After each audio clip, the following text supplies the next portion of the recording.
Hello, hello. Man, oh man, what's going on?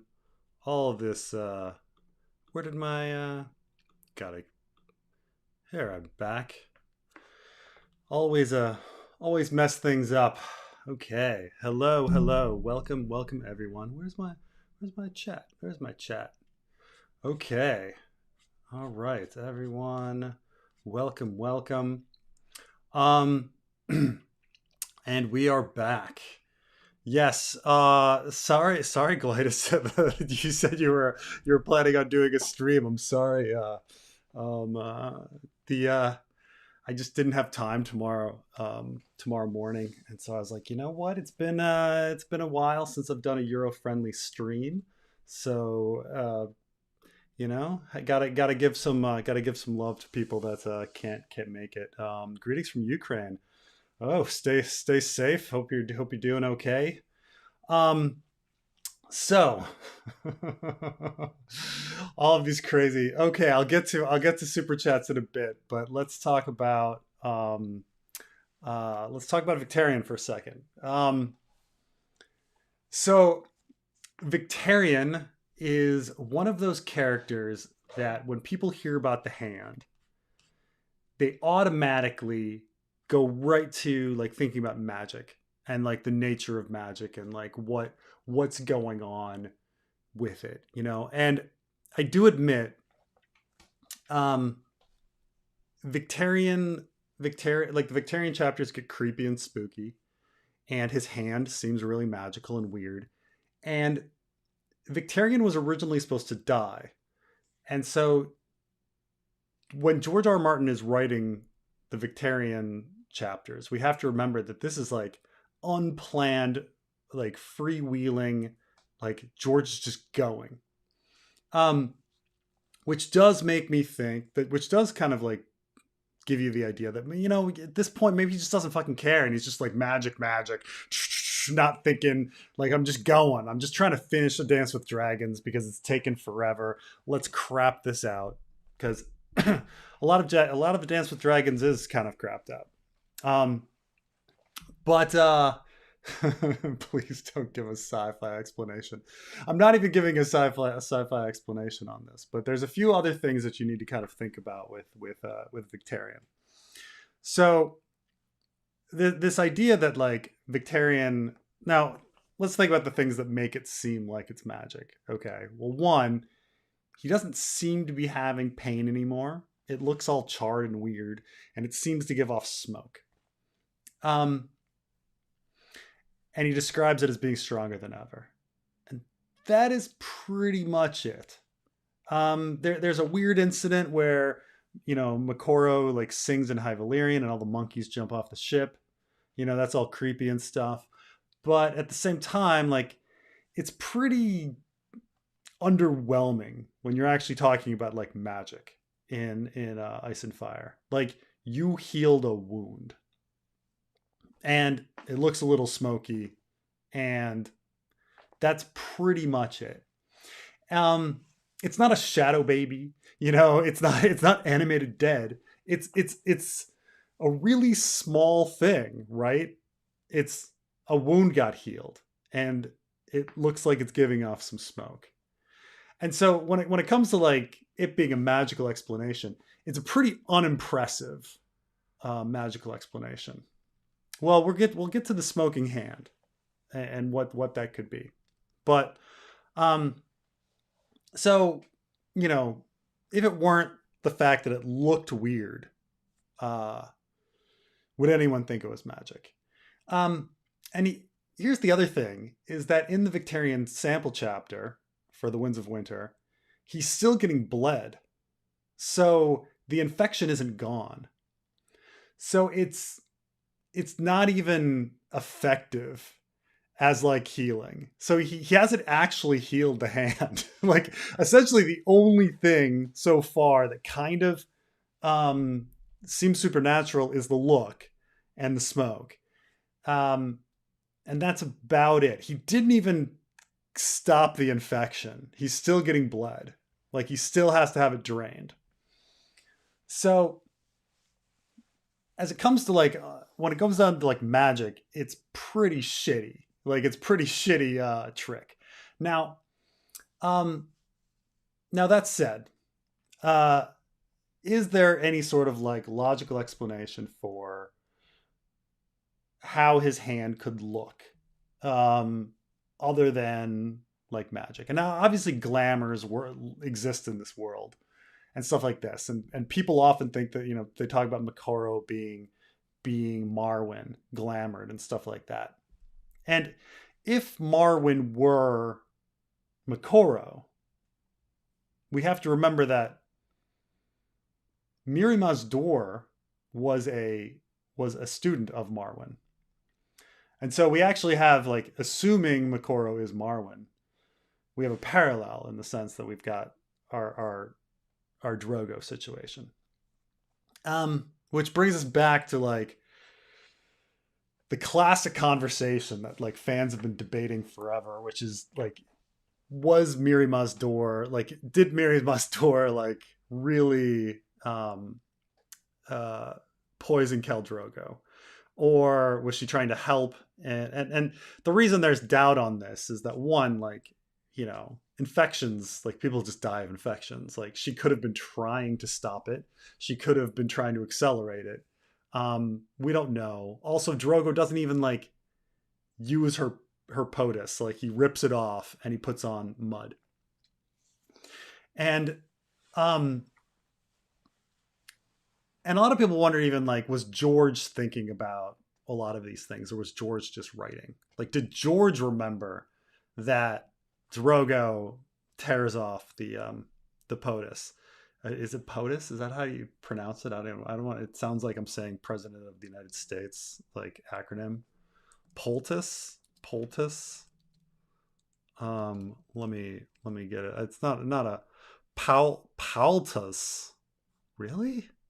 Poultice. Poultice. No, Poultice. Um. So there are times where I'm like, there's definitely parts of Ice and Fire where George is just not thinking and is just writing shit. Okay, like, I saw in the chat people talking about like this one article, by a historian about, he writes about how ridiculous the Dothraki are, and how like the Eric is the dumbest thing he could possibly think of, like, historically speaking. Like, why would any rider like purposely put a big like strange arc, like, and to make your weapon heavier yet make it like not that long? Like, that's the exact opposite of what one should be doing with their weapons. There's ridiculous stuff that George just writes with like no historical, like, thought to it. And then there's stuff where he puts a lot of thought to it. So Miri Mazdur, when she puts on the poultice on Khal Drogo, he doesn't like it. It itches and burns, which and then it's removed, and they put on some mud and some herb women. I assume Dothraki herb women like put on some mud. A lot of people are like, mud? That doesn't sound like that great to like throw into a wound. It's actually blue mud, and Dany is an idiot in A Game of Thrones, and she really thinks that, like, she totally forgets that the Dothraki put that on, and she describes it as hard as the Lamb Men's houses, because she clearly thinks it's still a Miri Mazdur's like thing, when it's in fact the Dothraki thing. Now, and before you even say, like, the immediate thought is like, oh, well, Dothraki, they're a bunch of savages. Why are they shoving mud in their wounds? Well, it turns out, like, blue mud, blue clay, is like an old, like, anti-infection, like, remedy, from like thousands of years ago. Which you're like, oh, like, actually the Dothraki did know what they were doing, like, and it's something that George R. R. Martin actually thought about. Like, he'd read about this, like, blue, like an ancient method of preventing infection, and one of them was like this blue clay. And I'm not saying it's like super effective. It's not fucking penicillin, but like, nonetheless, it was an anti-infection like remedy. And So like Mirimas Doors, like poultice was taken off, and a known working remedy that the Dothraki had was put on. Now it didn't work in the end. I mean, either because the infection was too big or because Mirimas Door um uh like sabotaged the whole thing. But nonetheless, the blue mud that you read about in the Game of Thrones, it's an actual historical thing. Like there was actually like blue clay that people put in this wound, and so when I read something like that, I'm like, whoa, like George actually thought about that shit. Like that's crazy. Um, I mean, obviously, did he think about that, or did he randomly pick it? Like, well, I mean, he randomly picked it and added the right color. And granted, he called it mud instead of clay. It's usually blue clay. So he did. So I mean, it's. I mean, obviously, there's a chance that he's just like exotic blue mud, and just like happened to hit something that was true. But I don't know. Makes me think that he like read about the blue clay or the blue mud and like shoved it in there. But nonetheless, he, let's assume that let's assume that he did know about the blue clay. I think he knew about the blue clay, the blue mud.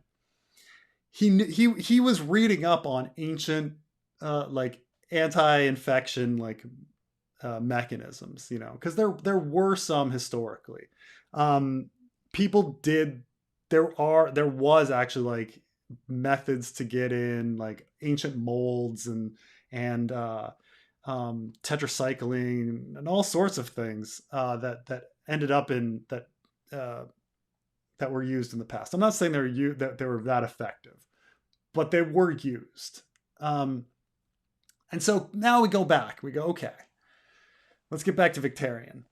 Could there be something that looks that like is there any ancient like methods to like that make his like that explain his hand? Um, not too many. I mean, I you could say that like you could put he was they were putting on a bunch of like mold or something, and that the smoke coming off it is actually like spores of some sort or some sort of dust that's coming off. Um, so like I don't know if you guys have ever like seen puffballs, but like they're a little fungus where you poke them and they kind of go poof and all their spores come out. It totally looks like smoke. So it's not that like one couldn't create that look of smoke with something like dust or spores. Um, does leaching help with infections? Absolutely, leaching helps with infections. Leaching uh, was very effective actually with it because of the saliva on it and as well as the circulation. But it was one of the best ones. But nonetheless, um, also the I do have to say like normally I'd be like, oh, Mary Door is completely innocent, but I will say because these old poultices like they tried to keep down inflammation at the same time because the inflammation seems to feed into the infection, that the itching thing is a bit suspicious. Like, why would she give him something that itched and burned? Maybe maybe who knows? But like, who knows what her herbs were that would do that? But so it could be that Victarion just has a bunch of mold or some other sort of like layer of something. His hands burned. He could have actually like burned it to try to like burn the infection on the surface, and there was still like some um, pus underneath and things like that. But it's I'm not 100% like certain or like would that one would think that like this is some sort of like magical thing. Now, obviously, it does seem magical now, and because of the smoke. But can one glamour just maybe a section of your hand as well? That's the other thing. Is could it be magic, but something we've seen before? Could he just glamored something on top of that hand, versus like versus at it being dead and him like uh creating a fire white on just the hand, which I think is like other ideas. But why, if it's actually dead, are they still bleeding it? Anyway, um, that's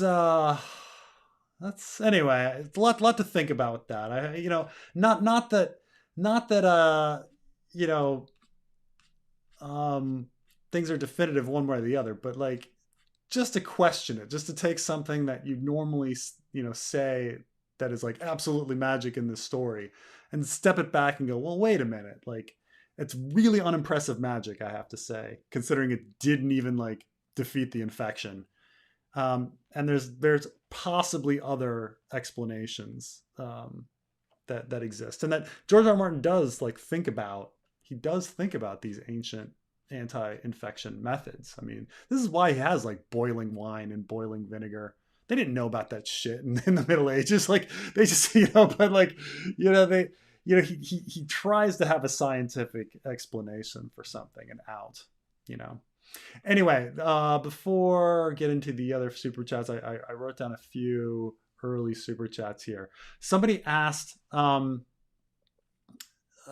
Cersei's trial by combat, who will the Faith of the Seven choose? Who will the Sparrows choose to fight against Sir Robert Strong? So we're only given the names of two people that are part of the Warrior Sons, and I imagine that the chosen person would be from the Warrior Sons. But we're given essentially Theoden Wells, which is the guy who marches Cersei around through the Walk of Shame. He like escorts her. Theoden Wells, he's a funny character because for some reason his surname's Wells, and the only Wells we know is the guy who went along with Quentin. And so there's this assumption that, okay, I guess this guy is like Dornish from House Wells and Dorne. But then again, like there was a role playing game or something that claimed he was actually from the north. And so if you check the wiki, they'll have two House Wells. But then it's like, wait, you're creating a northern house that's with the Faith of the Seven? Like, for what reason? Just make him fucking Dornish. Like, just make him from Willem Wells' house. Like, why would you create... Like, it's just this one of these moments where you're just like, why would you create another House Wells from the north when there's already a House Wells? It always bugged me. Why is something flashing on my why is this flash? I don't know. Getting this like flashing thing. Anyway, so he's the one character who could be it. And then the other is, of course, Lancel Lannister. Lancel is more heartbreaking. So, I mean, on the one hand, like, is Lancel the type of character you'd want to kill off at this point of the story? I don't know. Lancel is certainly the more heartbreaking character. That for Cersei to win, she needs to kill her cousin. A cousin who she's had sex with, who she is responsible for essentially driving him to his like guilt and his conversion and all sorts of things. So I mean, the more heartbreaking George R. R. Martin answer is that the person that would be fighting Robert Strong would be Lancel, and that he would have to die for Cersei to live. Or maybe Lancel would do it and then sacrifice himself, like purposely not fight well because he loves Cersei and he wants her to live or something crazy like that. So it's certainly more heartbreaking to have Lancel do it and Lancel die. But are they ready to would George be ready to have that killer have that character die? Versus Theoden Wells, which is also just like, why was Theoden Wells introduced? Like, you hear Theoden Wells' like name quite a bit. Is it introduced because we need to have somebody that people know going into the fight, and so he wanted to put time into that. So it's kind of a coin toss. Like I actually lean towards Theoden Wells, only because like why like you introduce this guy, I guess we're gonna fucking use him. Um, Lancel is more heartbreaking, but you know, um, but okay. Which I mean, Lancel's just one of those things where I'm like, oh, I hope it's not Lancel. But then you're like, oh god, like I guess that means it might be Lancel because it's so heartbreaking. Um, Hell, I got this one. Hell, Become Jamie 2.0 latest update removes incest. I I don't know. I don't know quite what this means. I don't know if this means like I should become Jamie Lannister like 2.0 without the incest. Be awesome like that. Um or what. But um overall thoughts on Bob Dylan. Oh gosh. I think like the problem with talking about Bob Dylan is that if you say anything like bad about him, you're going to like make people really angry, and they're going to come to your house and kill you because you've spoken something about Bob Dylan. Um, Bob Dylan, he's an interesting guy. I think Bob Dylan is a fantastic songwriter. I think he's one of the best songwriters of the 20th century. He is. Um, I like Bob Dylan's voice and meter is very unique and weird. And by the way, for anyone that doesn't know, like Bob Dylan, that is a 100% calculated act for him to sing that way. You know, it's not the like people are like, oh well, Bob Dylan like he's got such a horrible voice. No, he like is purposely singing that way. Bob Dylan actually has an album where he sings clean, um, and doesn't do the Bob Dylan voice, which is insane. He actually like has an okay regular singing voice. It's and but like he made this calculated like decision to be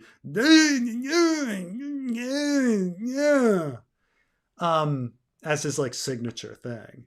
Um which is interesting, you know, it's like it's kind of it's comparable to like modern artists like when you see Picasso Picasso, you know, knew how to paint regularly and normally, and you see like his normal stuff and you're like, oh, he actually he could do stuff besides just like stuff that looks like a child drew it. Yes, he could.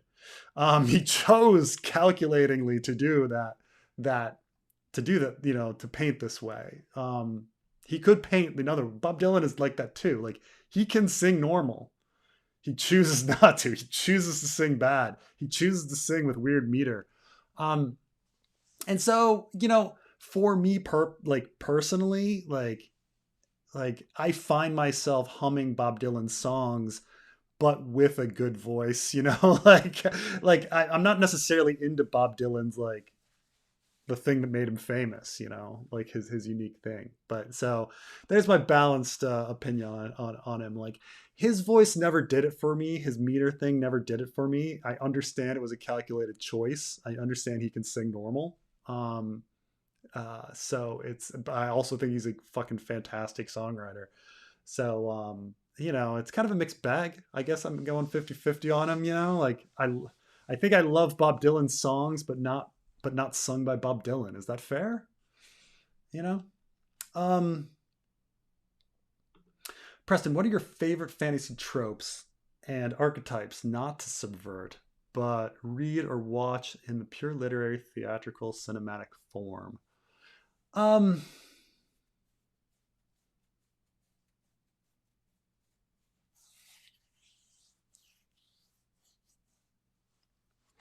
I mean, I think there are certain fantasy tropes that are very hard to ever go away from. Um, like it's very difficult to ever go away from the fact that you're going to have some sort of like huge massive like battle with like multiple armies all coming together in some sort of like enormous, like apocalyptic like um like fight.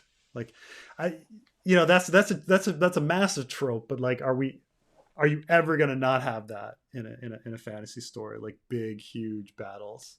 Um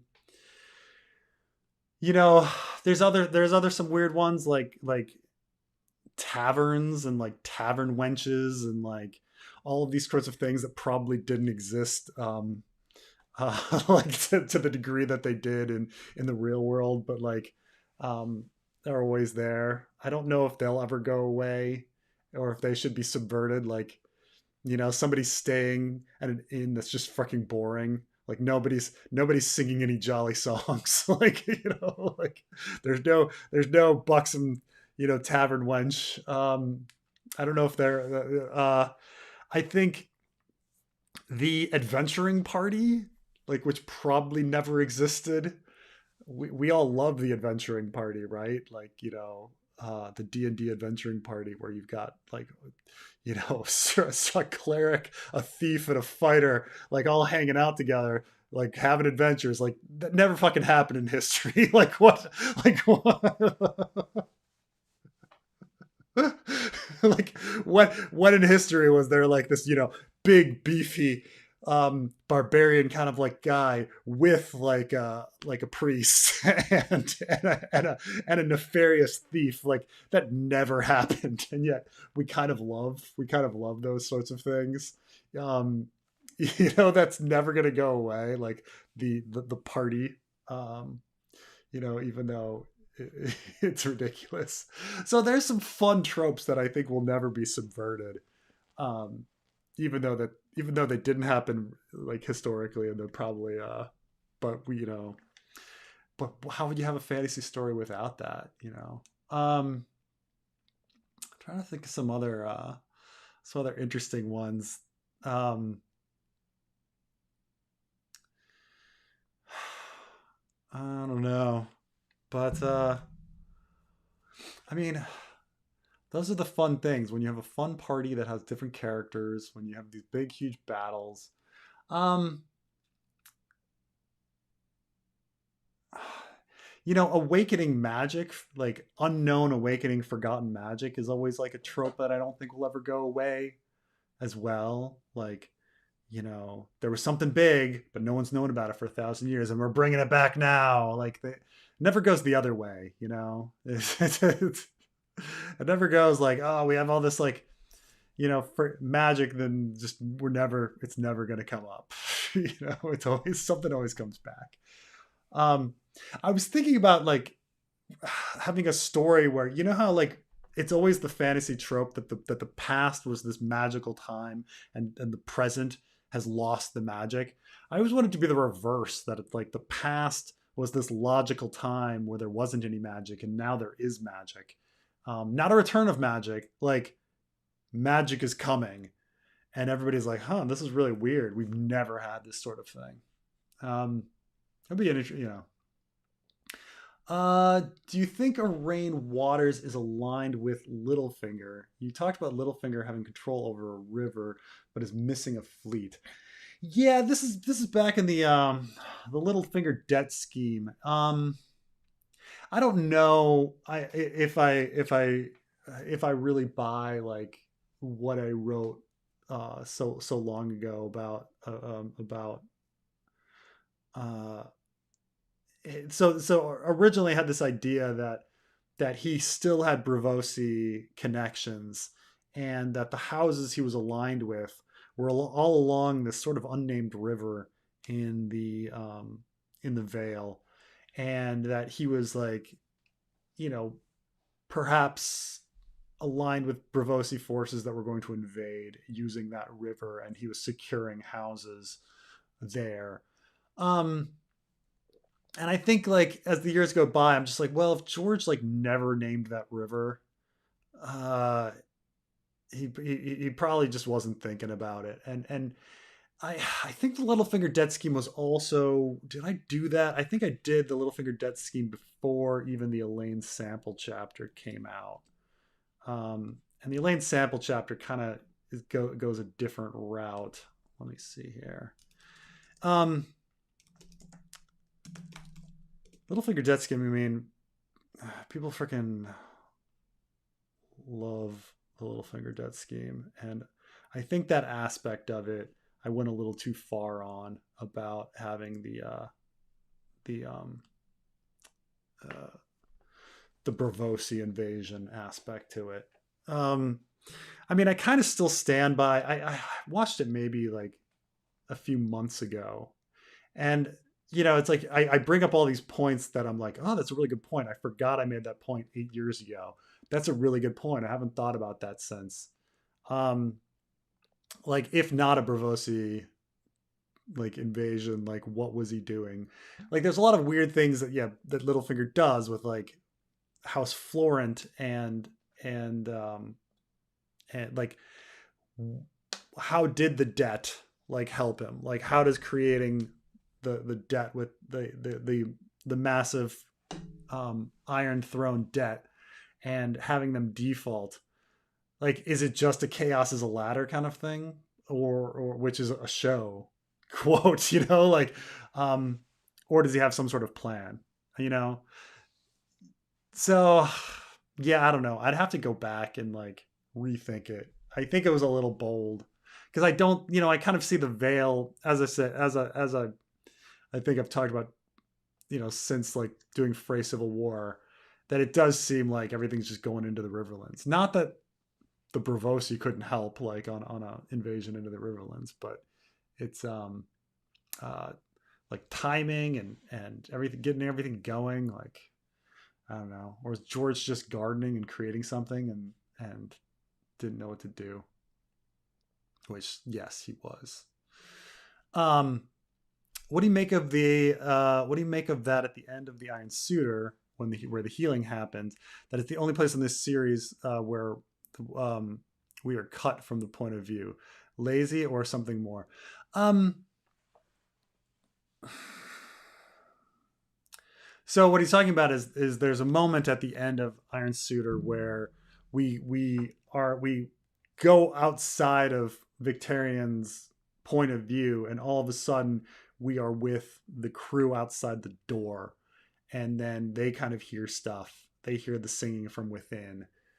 Um, and I don't necessarily like lend that much to it. Like, some people are like, "Oh my gosh, isn't this like so crazy that George has like changed his perspective like this?" And and gone like for a moment universal um uh omniscient kind of like point of view for a second.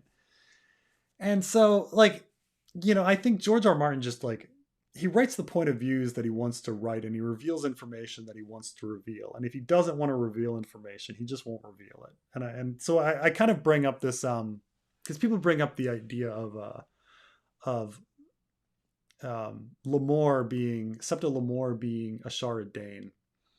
And some people say, oh well, if Septa Lemore had hauntingly violent eyes, like, you think it would come up in those chapters. And it's like, no, like, George will not include information that he doesn't want to reveal and then reveal stuff later. That's just what he does. Like, when Bran is outside the window and he's listening to voices, and then he sees like Jaime and Cersei having sex, he doesn't even call Jaime. He knows, Bran knows who Jaime is, but he keeps calling him the man. Like, he's keeping information from us, um, you know, as readers, because he wants us to be confused and be like, wait, who is that? What happened? And in fact, the first time I read Game of Thrones, I didn't really understand. I thought Cersei was having an affair with somebody else. And yeah, there is a line where he calls her sweet sister and all of this, but like, you kind of miss it on your first read. You got a big book. You're just kind of reading, and I went several chapters being like, wait, what happened?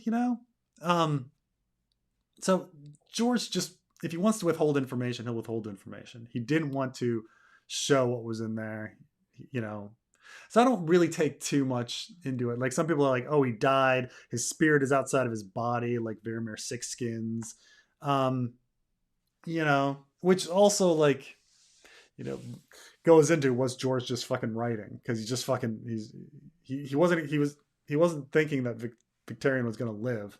He was just kind of writing this. He hadn't planned it. He hadn't planned it, and he's just kind of going. So I don't know. I think people read into it a little too much. I mean, George does weird stuff every once in a while for the hell of it, just because he can, you know. So, say, why are the Seven Kingdoms called that? I count eight: the North, the Reach, the Stormlands, Dorne, Riverlands, the Westerlands, Vale, and the Iron Islands. Yeah, it doesn't make any sense. And actually, George has even in interviews talked about this not making sense. Like years ago, when he's even talking about like there are times where he's hinted that maybe he would have an eighth book because there's really eight kingdoms. He kind of said he's like, I don't know why I called it the Seven Kingdoms and stuff like that. And yeah, there's no real logic to it all. Like, you know, he forces a lot of these things that don't really make sense. Like, why is Dorne part of the Seven Kingdoms, but north of the Wall is not, but the Iron Islands are not? Like, it's you know, um, and even at the time, like it was just always historically called the Seven Kingdoms. Why? Like, there was a time where there was hundreds of kingdoms in the area. Um, so it's something that he just kind of named without a very good reason for it. And even he's kind of admitted that, like, well, there's actually really eight kingdoms. Um, and I mean, nine if you count the Crownlands now, but historically, like the Crownlands were split up between the Riverlands and the Stormlands. So there is no good reason, or at least I've never read a good reason. George himself is like, it should have been eight, you know. You, Carmine, Colitis, Alt Shift X, Quinn, In Deep Geek, Quinn the GM, In Deep Geek, etc. should live stream a D&D adventure in the A Song of Ice and Fire universe. No, Preston can't dungeon master. I mean, that would be an impressive feat to get all of these people to have time to together to do that.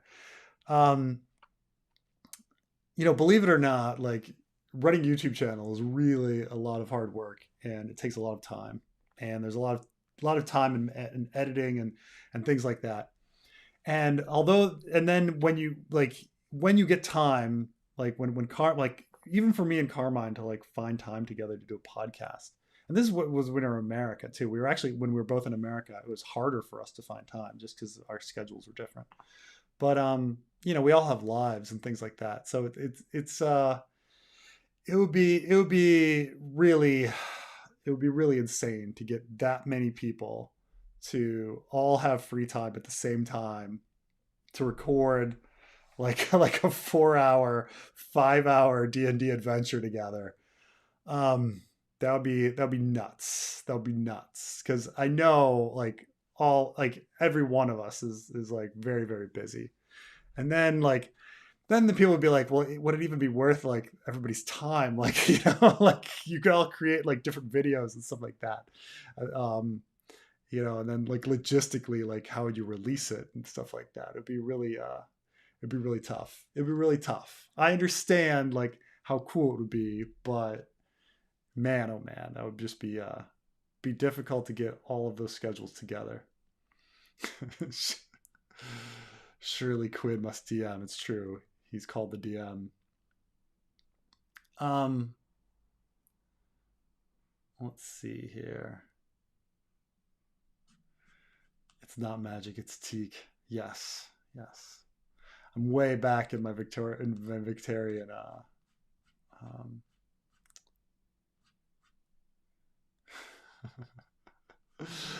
LOL, PJ is a magic denier. It's not that it's more that I like try to find the rules of what's like appeared before, you know? Because George himself like goes and like walks stuff back, you know. He tries to have a plausible deniability on like on everything. Hey Jamie, hi. Hey, how's it going? Somebody from Jameson's world. George R. Martin had a in the Thousand World universe. He had a world called Jameson's World, and people from Jameson's World were called Jamies. Spelled differently than well, actually spelled like this Jamie, not like Jamie um, in not twincest Jamie. Um, what do you think will happen to Davos's family in Cape Wrath being conquered by the Golden Company? Go? Will Davos go to help them after Rick and stuff? People joke about like Davos. Davos is like the nicest guy, and he's like, but at the same time, he's like gone years without seeing his wife, and she's got this like huge family he's just kind of left behind.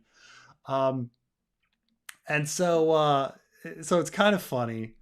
The thing is his holding is very small, and so I like House Seaworth. You're talking like landed knight kind of stuff.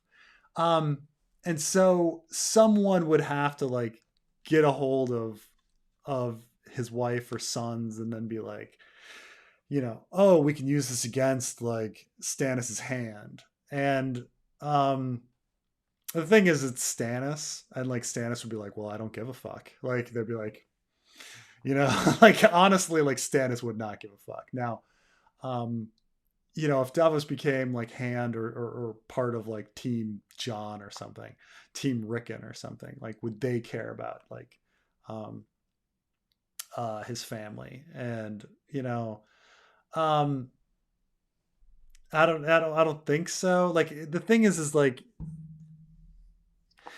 he doesn't have any troops to control. He's just kind of irrelevant.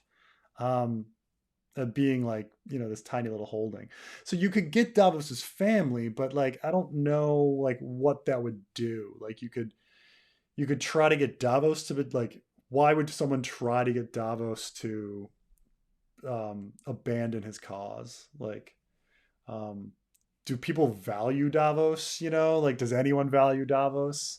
um I mean, I understand he was like, they talked about him in A Feast for Crows, and then wanted to execute him and things like this, and as a hostage. But even then, he wasn't even very very valuable. So, um, so I kind of think that it's going to be an oversight. Like no one's going to think about Davos's family, because why would you? Like House Seaworth, like you know. Um, so I'm trying to think like could it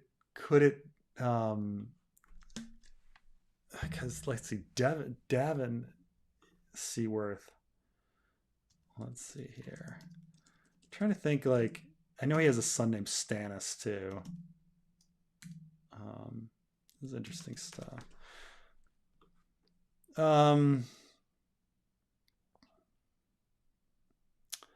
Okay, Dale Seaworth is dead. Allard Seaworth dead. Mathis Seaworth dead. Merrick Seaworth dead. Devon is up with Stannis.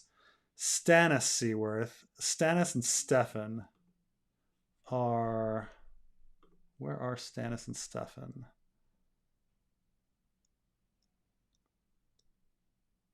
Um.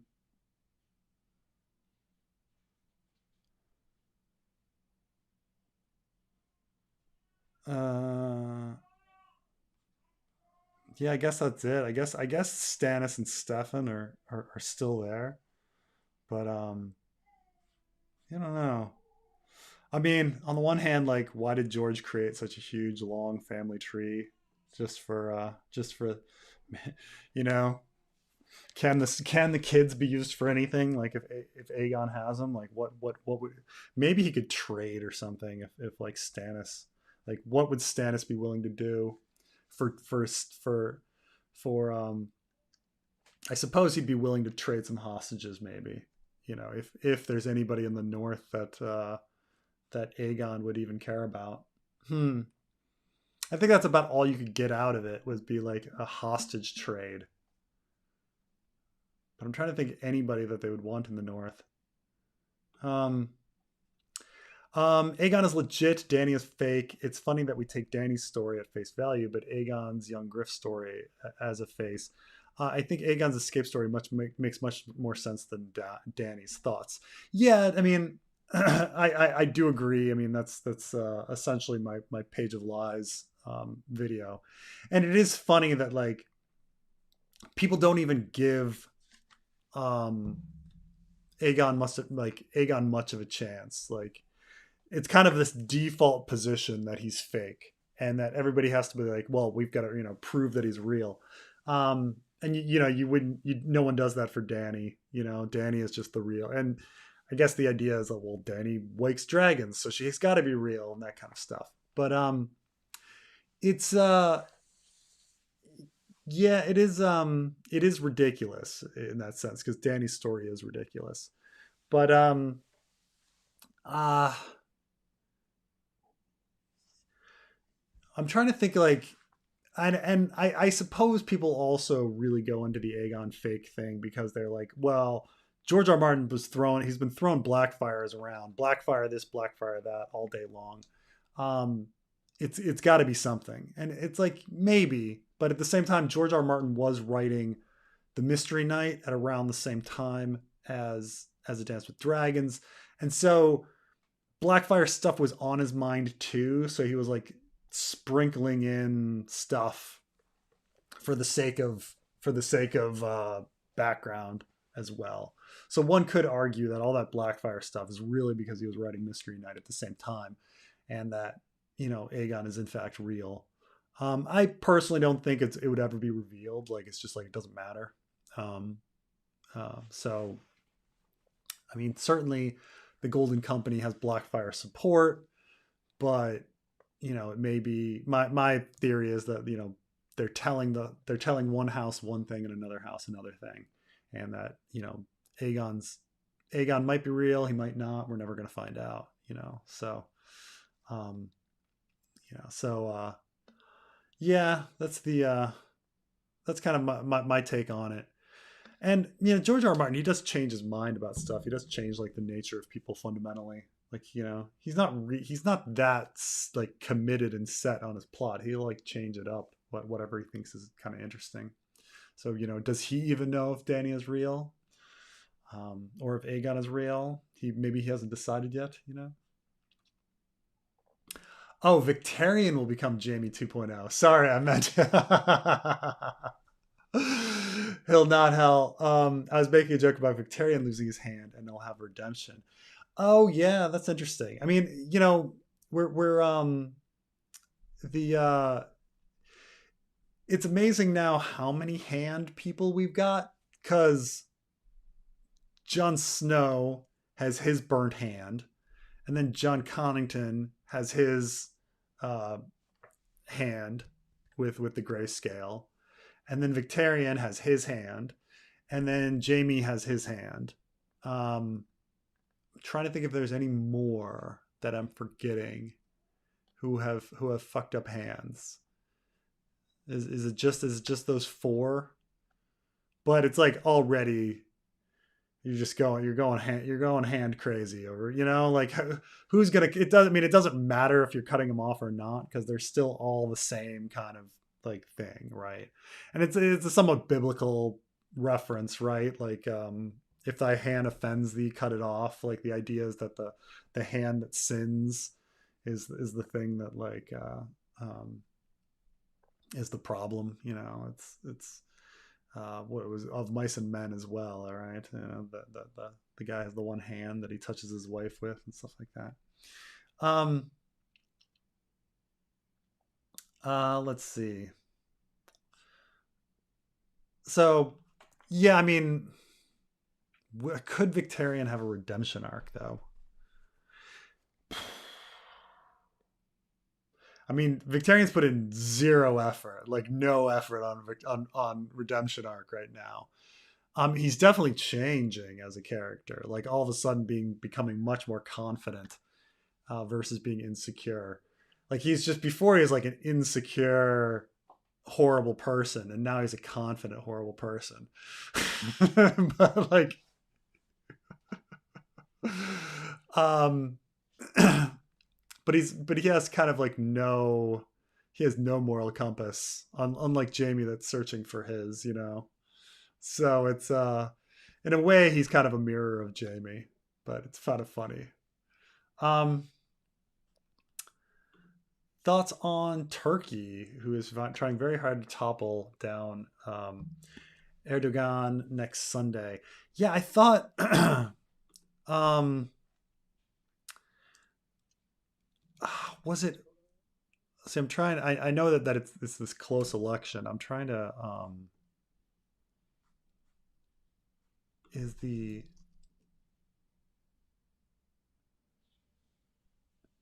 It's still not decided, right? But oh, because there's going to be a runoff election, right? Because it was so close. Yeah. So, I mean, I'm not so into dictators. I certainly don't like Erdogan. Like, you know, Turkey, in my opinion, works best when when it tries to make strides towards Europe and complying with like European norms. I think that's the best for. I think that's the best for the Turkish people. I think it's the best for Turkey. I think if you Turkey's always been this country where everybody like fears that it could go the way of the rest of the Middle East, where you're talking about it being not democratic and it being um, you know uh, having religious law and switching over, undoing everything that Ataturk did essentially. And we essentially don't want, I wouldn't want that as a kind of like, liberal, secular, humanist kind of person who believes in, democracy and secular governance and stuff like that. So yeah, I'd like to see him fall, and I'd like to see somebody a little friendlier with Europe. Um, and Europe kind of fucked up. I mean, Europe had its chance to really get Turkey into the EU, and um, reach out more, but Greece kept fucking things up. So it's too bad. There's also a lot of anti-immigration, anti-immigrant kind of thought on it that, oh, if we do that, then we're just going to be overwhelmed by Turks, and we have enough Turks already. And so I do think it was Europe's fault that we have a Turkey that's not part of Europe. It's too bad. Too bad. Um, but yeah, I mean, I've been reading all these doomsday articles saying that Erdogan's going to win. It's too bad, but I hope he doesn't. Um, what's next for Aegon? Will we see more of Bellerophant? Yes. Uh, this is a fanfic question, but yeah, the I think I mean, Aegon's just gonna keep winning and keep winning and keep winning is the idea until Danny arrives. I mean, he has to plot wise. I mean, we know this is the case. So I think he's going to take King's Landing, and he's going to have most houses in the kingdom switch over to him. I just imagining that as the story, because George R. R. Martin has kind of said that there's going to be a second Dance of the Dragons, so you need to have Westeros like go over to Aegon in time for Danny to come back. So, it'll probably take the rest of the Winds of Winter for Danny to get back. So Aegon conquers like essentially Westeros over the course of the Winds of Winter is probably the idea, of what George was thinking and stuff like that. So I mean, it's going to be success, success, success for Aegon until Danny comes around. Um, and you got to like look at also, um, as many parallels as you can to the original Dance of the Dragons. Though trying to think of like, well, we don't know that much about Aegon the Second, really, but you know, there's some hints that young Griff has maybe a temper problem. It'd be interesting if he starts like just, um, I guess Aegon the Second was known for having a lot of sex workers around and fathering bastards and stuff like that. You know, maybe young Griff could get into that or something. You know, um, trying to think of it's just too bad that we're never given that much on Aegon. On Aegon the Second, I mean, it's just but the fact that like House of the Dragon has so much more on the character than than the original text. But yeah, I mean, you know, he's supposed to parallel Aegon the Second. Um Oh, have you thought about adding any holiday celebrations to the fanfic similar to the Harvest Festival? Also, do you miss Wawa living over there in Taiwan? LOL. So first of all, no, I don't miss Wawa, mainly because like Taiwan is just a convenience store mecca. Like so the weird thing about so the country is really run by like 7-Eleven and Circle K and Family Mart, these different convenience stores. There's literally like four every block. And convenience stores are fascinating here because they kind of everybody does things differently here. So you kind of realize that like everything works. It's just done in a roundabout fashion. So some people have mailboxes, but you don't get your mail sent to your house or your packages sent to your house, and you don't pay your bills through the mail. You go to 7-Eleven and you pay the bill. You pick up your packages at 7-Eleven. You can go pick up your letters at 7-Eleven. Like all these things like are just done at the convenience store. Like you don't need a system where everybody goes and has their own mailbox. Like people just walk half a block to the Family Mart. And there's tons of great things to, you know, snacks there too. But you know, so it's things are just done differently. There so value added taxes, they have value added tax here, and I think it's the taxes mainly come from the businesses. And so rather than having like income tax, the businesses do stuff, but to keep the businesses honest, because one big way that like businesses avoid taxes when you do a value added tax kind of situation is you just do under the table purchase. You do under the table deals, right? You go, oh, somebody's buying $100 worth of stuff. You don't register it in the register. You just, you know, take the money and go. But here, everybody gets a receipt, and on the receipt is a lottery number. And so everybody wants a receipt because every month there's a lottery drawing for and everybody like, and so the businesses have to like be honest because the customer is like, where's my receipt? Where's my lottery ticket? You know? So everything it's kind of neat how everything's just done in a different way here. But on to the real question, which was holiday celebrations. Yeah, there should be more holiday celebrations, shouldn't there? I mean, we essentially just have the Harvest Festival. They didn't even celebrate like the new year. They just kind of said it's a new century. And like there was talk in a Clash of Kings of some zealots, but like that's it. Nobody was like, "Hey, happy day, happy New Year day." There should be something. Maybe we'll have to think of something good. Like, you know, I thought about this once when did I release an Old Thousand Worlds book club on Christmas or something, and I had Sweet Robin as the character, and he like created Merry Day of the Seven, and like Merry Day of the Seven was just like it's like it seems like there should be something like that, like Maiden's Day or Crone's Day or something. Um, um, let's assume that Dany is actually a dragon seed. What exactly is the impact on the story? Is Dany still not a Targaryen? She has Targaryen blood and was adopted by Viserys as his sister. I think probably the original idea is that like to just highlight how ridiculous all of these kinds of notions are, right? About like, oh, you can't inherit, you're not trueborn, you know. I mean, this is supposedly like to be juxtaposed with Jon Snow, right? That Jon Snow is the bastard, and therefore, like, Dany should be the real ruler. Um, but then you find out that he's, you know, if he's trueborn, then you know she's behind him in succession and things like this. But then it's like it's a ridiculous like discussion because who cares if someone's a bastard or not? It doesn't mean anything. Like 60% of Sweden is bastards. Like we don't.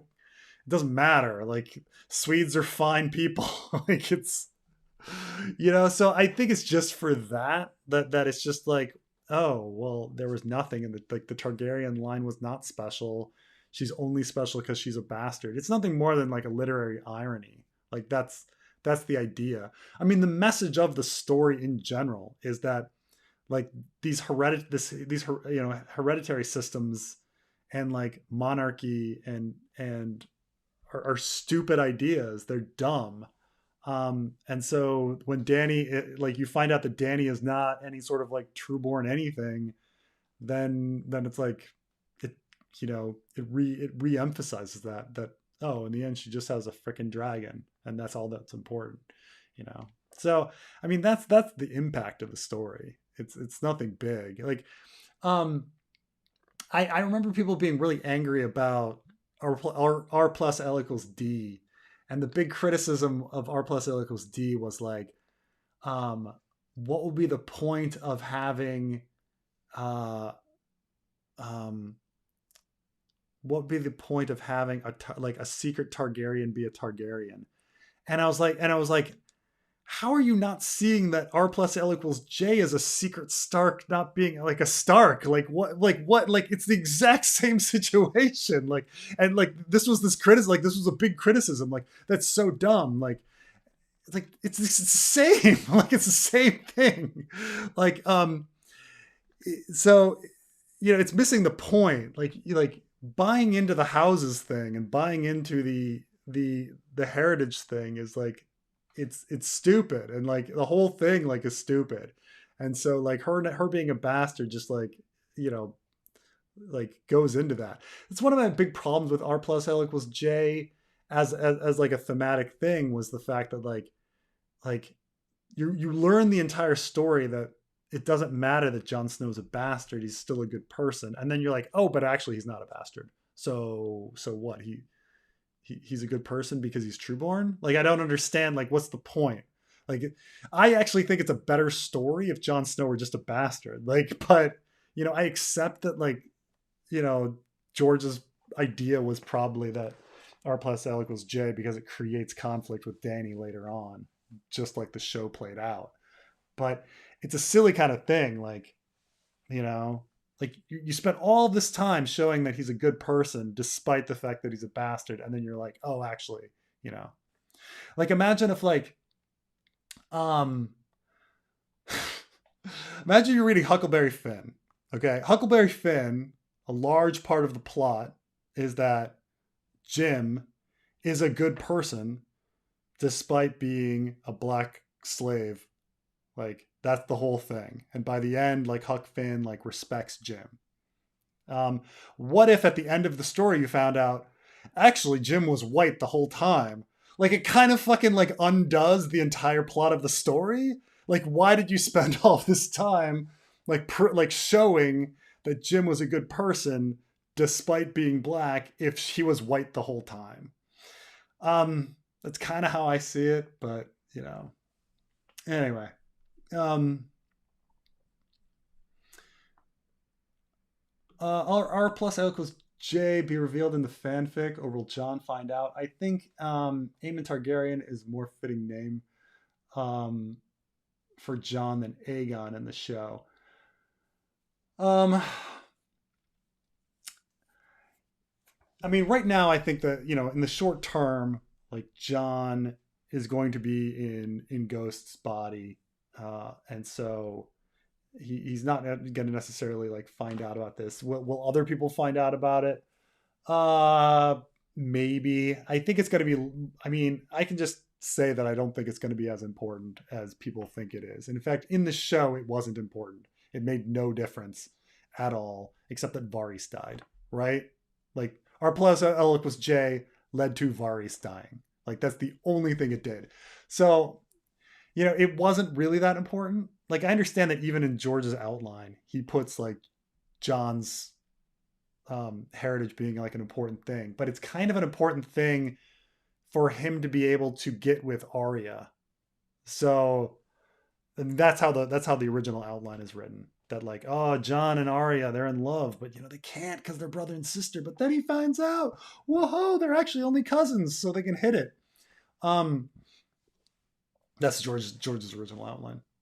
Um, so I don't know. I now what John's like name would be and how it would be, what would be the most fitting. Um, I think really the most fitting name would be the female version of Visenya, which might be Viserys. Um, if you're really going, because the kids are like, he had Rhaegar had an Aegon, he had a Rhaela, a Rhaenys. The last one would be Visenya, and that's just how like the 1, 2, 3 go. And Rhaenyra named like her third child that she had with um with uh Daemon Visenya as well, but though she also had a Viserys, so I don't know. She went Aegon Viserys Visenya. So I mean, I think there is something special to Visenya, and thinking about her. Like everybody puts all this like pressure on like Aegon being the name of the chosen one, but like should Visenya be the name of the chosen one? Um, so that's I don't know if Aemond, like, is it more fitting because Aemond is at the wall and like has a somewhat mentor character idea character to him. Um, oh, well, that'd be Aemond, with like a blood raven, like an Aemond. I mean, Aemond like parallels Bloodraven. I don't know. I don't know if Aemond would be would fit as well as like, I don't know. I mean, really, Visenya. If only he could have a girl's name. Um. Oh shit! I'm so far behind. Okay. Oh. If you were to rewrite anything from the A Song of Ice and Fire books so far, what would you change? I'm thinking major story beats, not minor plot holes. Um, okay, things I would do differently. Um, well, starting with dance, like I would have eliminated a, I would have eliminated much of John, Danny, and Tyrion's stories. Like I think like George screwed up pretty bad in creating about like a lot of empty chapters with them. I think that um and that might still be minor. I know that's not a major thing, but like he was trying to finish a book and he was like, "Oh, I didn't give anybody these characters in A Feast for Crows. I'm going to try to go overboard." And none of their stories were really compelling. The new plots were much more compelling, and I think he should have like given them more time. Um, when I think of like the best chapters in dance, you're talking like Quentin and Victarion and Theon and like stuff like that. So, I think that was a big mistake. I think trying to think of some other ones. Think honestly, I think Davos's um Edric Storm plot wasn't that great, and there were better things that you could have done with Davos than him kidnapping some like random bastard boy, so that maybe later like he can come back. Like I don't think that was a very important story. Um, I'm trying to think of some other good ones. I think there was too much. I think there was too much Tyrion time in A Clash of Kings. I think there was too much Arya time in A Clash of Kings and A Storm of Swords. I think that was a lot of like wandering around. Like I'm not sure if I would have had the Brave Companions, um, or Amory Lorch, or the Mountain's Men to like such a huge degree, and whether like they needed to come back for Brienne. Um, I mean, I understand now, like that Brienne is the heart and soul, like thematically of the entire series, but I'm not sure if it was really like the characters were really necessary. Like, I don't know if we needed the Brave Companions as much as like I think the Brave Companions are interesting and all, only because of the theory crafting with it. But like, you know, like it's funny because you actually look to the show and you looked at like what D&D cut out, and a lot of it you understand. Like a lot of it, you're like, oh right, that was cut out because that wasn't really the greatest, like right, like Tyrion's trip to Slaver's Bay, cut. The Brave Companions, cut. Um, they did not cut like that enough of Arya wandering around the Riverlands. Um, what I've Stuff that I would have done like bigger. I think I probably would have gotten Arya to Bravos earlier and to how to deal with the Faceless Men more. Um, I think more Dorne, more Ironborn. I just think George was really hitting. He was onto something great with those plots, and uh, I think that I would have emphasized on those more. I'm trying to think of, and I guess like yeah, I'm trying like was is Jamie's A Feast for Crows like story like they're fun little vignettes, but like where are they going? Like it's, Jamie A Feast for Crows is probably the like considering that he's the balanced character with Brienne, like Jamie A Feast for Crows is like the most random, all over the place plot, while Brienne is like very focused. But um I don't know. It's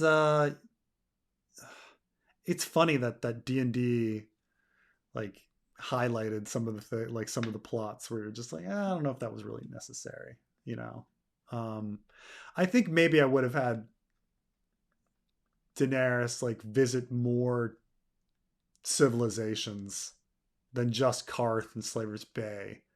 Like rather than sticking around in Marine for so long, like had she visited another civilization, and then made had all those adventures would have been nice. I think I maybe would have done that. I don't know. Um,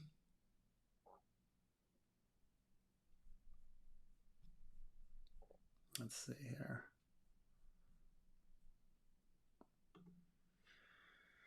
Lawyer for Gatehouse Amy. Is Victarion the Jeb Bush of the brothers?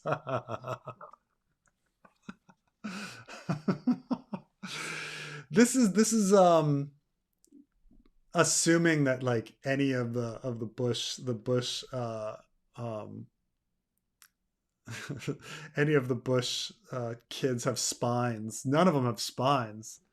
Like none of them like really like the whole thing about the Bushes is that, like none of them really wanted to get into politics, but like their daddy wanted them to get into politics.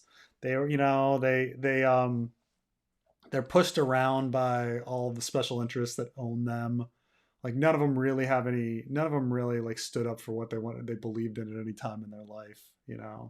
Um, so they're all kind of considered kind of pathetic in that sense. Like there's no Euron in the Bush family, you know. Um, they're all fuck ups. I mean, fuck ups who became president and governors and stuff like that. But man, it's there's no Euron. There's no Euron character in the but is he the Jeb Bush? Ah, man. Um, I'm trying to like I mean, Victarion is just kind of a just you know do as he's ordered to do kind of loser. Um, do you have any minor characters who aren't out and out baddies you just dislike for some reason? I'm trying to think like characters I really dislike um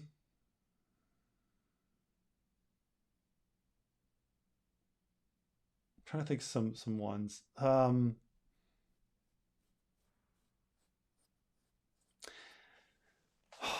I don't know if Podrick adds anything. I'm not like a huge Podrick fan.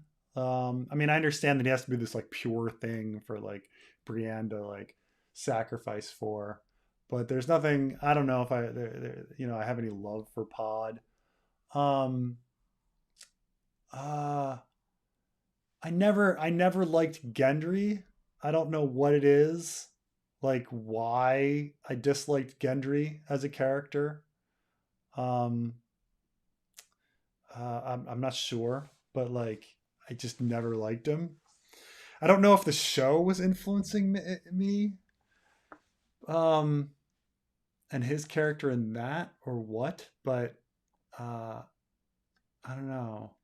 It wasn't. I don't even think it was the show. I think there's this one chapter where like George R. R. Martin is trying to have Gendry and Arya flirt in like around the Stony Sept kind of time, and for some reason like I just like thought like Gendry. I just thought Gendry was just like lame. I don't know what it was. I have no idea what it was that made me think that.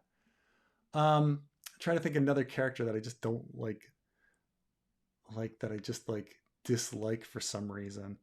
I mean, everybody. I think people are pretty well aware of my dislike for Jorah Mormont. Like I like hate Jorah Mormont as a character. That he's just so, and maybe I just hate it because if it were just the book, I think people would all accept that Jorah is a piece of crap and there's nothing really to like about him. But then for the show, they gave him like the most likable actor, where you're like, and he's clearly supposed to be like a hero, like a devoted hero, when he's just like such a slimy piece of crap in the book.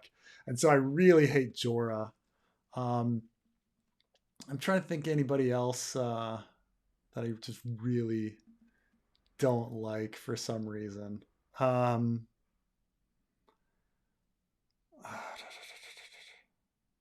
well, that's about it. I'm trying to think of. I'm not a big fan of the roid rage Northerners too much. Like, it's not like I like Great John Umber or anything. Like, I'm not like those guys don't do anything for me. I mean, I like the speech in the North about the living forever thing, but like there's nothing like great about like Great John. I just or anything like that. I'm just like don't like Howland Reed, but I don't know if anybody likes Howland Reed.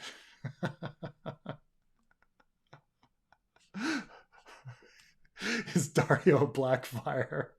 That'd be something. That's something that's literally no one's ever thought of. That might be interesting. Dario Naharis, Blackfire. Um, have you heard the theory that Darkstar is really Viserys? If this knowledge got out, it'd make him the most dangerous man in Dorne. Yeah, I've heard that theory. I'm not really convinced of it. And it's only that if you're going to hide Viserys, why would you hide him in such a dangerous character? Like if you'd want to protect him, you wouldn't have him be like this swashbuckling um man of the night who goes off and gets in dangerous adventures trying to steal queens, trying to steal queens and such. It's just you'd have him more in a protected place. um that's all. I mean, I think people, why, it's the hair and the age, so everyone's like they must be the same person. you know Man, Arston Whitebeard, man. Arston Whitebeard spoiled us all. Everybody's somebody else now. Um, Preston, thanks for being the only thing that keeps me interested in a song of Ice and Fire. Also, Games Workshop is releasing new Tyranids. Perfect time to get back into 40k with your zero free time. Apparently, uh, Games Workshop like their stock was going up, but apparently like during COVID, they just like skyrocketed because people had nothing to fucking do during COVID except play 40k. Um, yeah, more Tyranids. What the ones that I kind of like jokingly like are so crazy about are like gene stealer cults because like theoretically it's such complicated rules that no one plays them and they're not even that powerful, but like so I kind of have um this weird this weird obsession with gene stealer cults where it's just like this random thing that like exists essentially because like they invented this game called Space Hulk, which was like this other Games Workshop thing, and they're like, well, we might as well roll gene stealer cults into 40k, and then they're like, what do we do with them? This incredibly complicated like rule set for a group of characters that aren't even that powerful. So I'm just like, so that's really like joking around on like the huge importance of gene stealer cults and how gene stealer cults are really going to be the ones that save the galaxy from destruction. Like they're going to close like the rift. They're going to turn on the Tyranids and stop them. Um, they're the saving grace, the saviors of the Warhammer 40k universe are the gene stealer cults. Um, is it really important if Aegon is fake or not? His army is pretty real to me. If he conquers Westeros, he can name himself whoever he wants to be. Yeah, I think you know you've been reading my diary. Yeah, no, I completely agree that it doesn't really matter. Like it doesn't matter any of these things. Like how many people have these conversations about who the real king is, and it's like it doesn't matter who the real king is. It matters who has the armies and who ends up winning in the end. Um, uh, you know, power is power.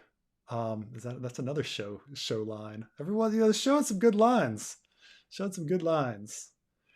What did he say? He said, I forgot. Was it knowledge is power? No, Littlefinger. Power is power. It's kind of true. Kind of true. But it's true that they have elephants. You can see. I'd rather have elephants I can see than dragons. Um, uh, theoretical dragons. I forget the exact quote. Dragons. I'd rather have dragons I can see than I'll have to look it up. But I don't know how fast I can get open my Winds of Winter.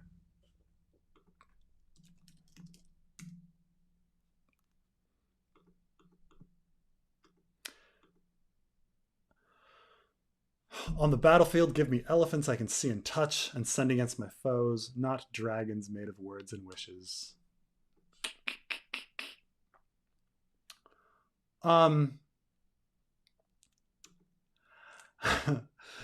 Just wanted to know your thoughts on Klaus Schwab and the Great Reset. Mate brought it up in conversation recently and found it interesting. Um, uh, so I think if you're talking about what I think you're talking about, it's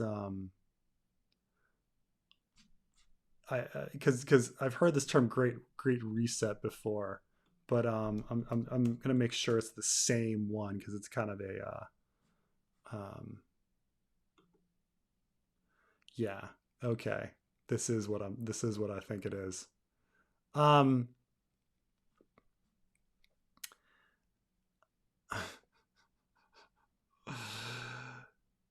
um,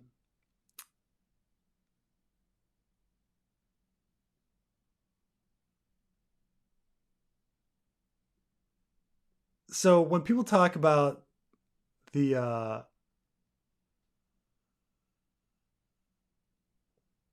gosh, oh my gosh, so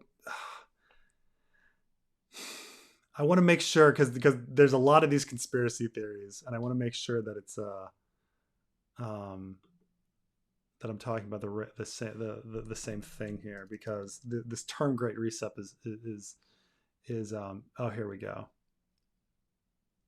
Um, yeah, okay. So the Great Reset is this idea that um, that so for a lot of these like financial funds, uh, there's this kind of like it's mostly lip service for something called ESG, environmental, social, and governance like metrics. And so, and this came out of this idea that a lot of like um, Gen Xers are now have money, but Gen Xers are a little more environmentally focused and think about like social justice and things like this. And so the idea is that these financial firms like Vanguard, T. Rowe Price, whatever, they want to appeal to these like new socially conscious like Gen Xers. And so they try to dress up their funds by giving a like ESG metric, like how environmental or socially conscious is this like fund, right? And so that's all it is. It was like a bunch of lip service. Now, meanwhile, the conservatives like went on this like crazy conspiracy theory that like all like that there's this huge woke conspiracy that they're trying to like um undo and upend the entire social order with this like with this with these ideas, and that we're, it's like it's part of this idea of like the Great Reset, that all like we're trying to take all wealth and redistribute it or something, or like um and so it's the Great Reset is ridiculous conspiracy. It's ridiculously dumb conspiracy. um and I'll tell you that like on a real basic level, um what people value much more than ESG is how well your fund is going to be doing. Like they want growth. They want to make money. That's the fundamental thing that people want. You know, it's like going into McDonald's and being like, okay, I understand that like beef is bad for the environment. Yeah, okay. Am I going to eat it? Can I order a kelp burger? I'm sure if kelp burgers were available, like a few environmentalists would like want to buy them, but the vast majority of people are going to be interested in a good old beef burger. They want their Big Mac. So this idea that somehow like there's going to be this massive conspiracy of fund managers who are going to like take everybody's money and put them into woke causes. Like I wish they would do that, but no, it's not going to happen. They're going to try to make money because their number one priority of a mutual fund company, of all of these things, is to make money. The minute you stop making money, people do not buy your product anymore, and you're done. Okay, so no, there's no great grand conspiracy about a Great Reset. Um, and ESG is like nothing. It's honestly like dressing up stuff. And I understand that like now in business school you can take classes on ESG and stuff like this, but like it's not something that really governs anything. It's not how people invest their money. It should be how people invest their money, but it's not. Like it's like this idea that like it's kind of bonkers. Like when I think my entire life we've been trying to get people to care more about the environment. We've been trying to get people to care more about social justice and like caring about people and stuff like that. Like these like normal regular good things. And then somehow like these conservative conspiracy theory people can like flip it around and be like, actually it's already happened, and it's happened to such a large degree that we have to like stop it. And you're like, what like it's like taking something that's like really fundamentally good. Like imagine like you try to convince like kids to like share on the playground, and you're like trying to teach kids to share, and then all of a sudden somebody runs in and is like, oh my god, all the kids are sharing, and it's a conspiracy to make them share because it's a conspiracy to make them communists. And you're like, whoa, first of all, kids don't share. They're still fucking kids. We haven't gotten there, but no, it has nothing to do with that. Like, no, like it's ridiculous. I think if anyone that talks about the Great Reset has no fundamental understanding of like how mutual funds or how like financial firms work. Like anybody that like if you even like invested your money and stuff, like how do you invest money? Like do you immediately go to your ESG, like, or do you look at like growth and like performance? Like everybody looks at performance. Like I've never like I could say, I want to be environmentally conscious and all of that. I've never looked at an ESG score. I don't know where to find them on my mutual funds. It's not like part of the portfolio. Like when I looked it up once, like there was like a brochure on it. They're like, yeah, but like there's no like there's nothing like it's not on my like financial dashboard. Like it's one of the it's one of the weirdest things. Like the global conspiracy that a global conspiracy to invest money in environmental and social justice cause. Like, man, that would be incredible. Wouldn't that be great? But that's not the fucking world. It's not the world. And like one of like if that were happening, like it wouldn't be something to panic about. It'd be something wonderful. But that's not the fucking world. Like we live like we secretly live in a world where like a global order is focused on environmentalism. Like what the fuck? Like it's so stupid once you like talk it out. Like really there's a global conspiracy that cares about the earth? No, no, there's not. Like, no.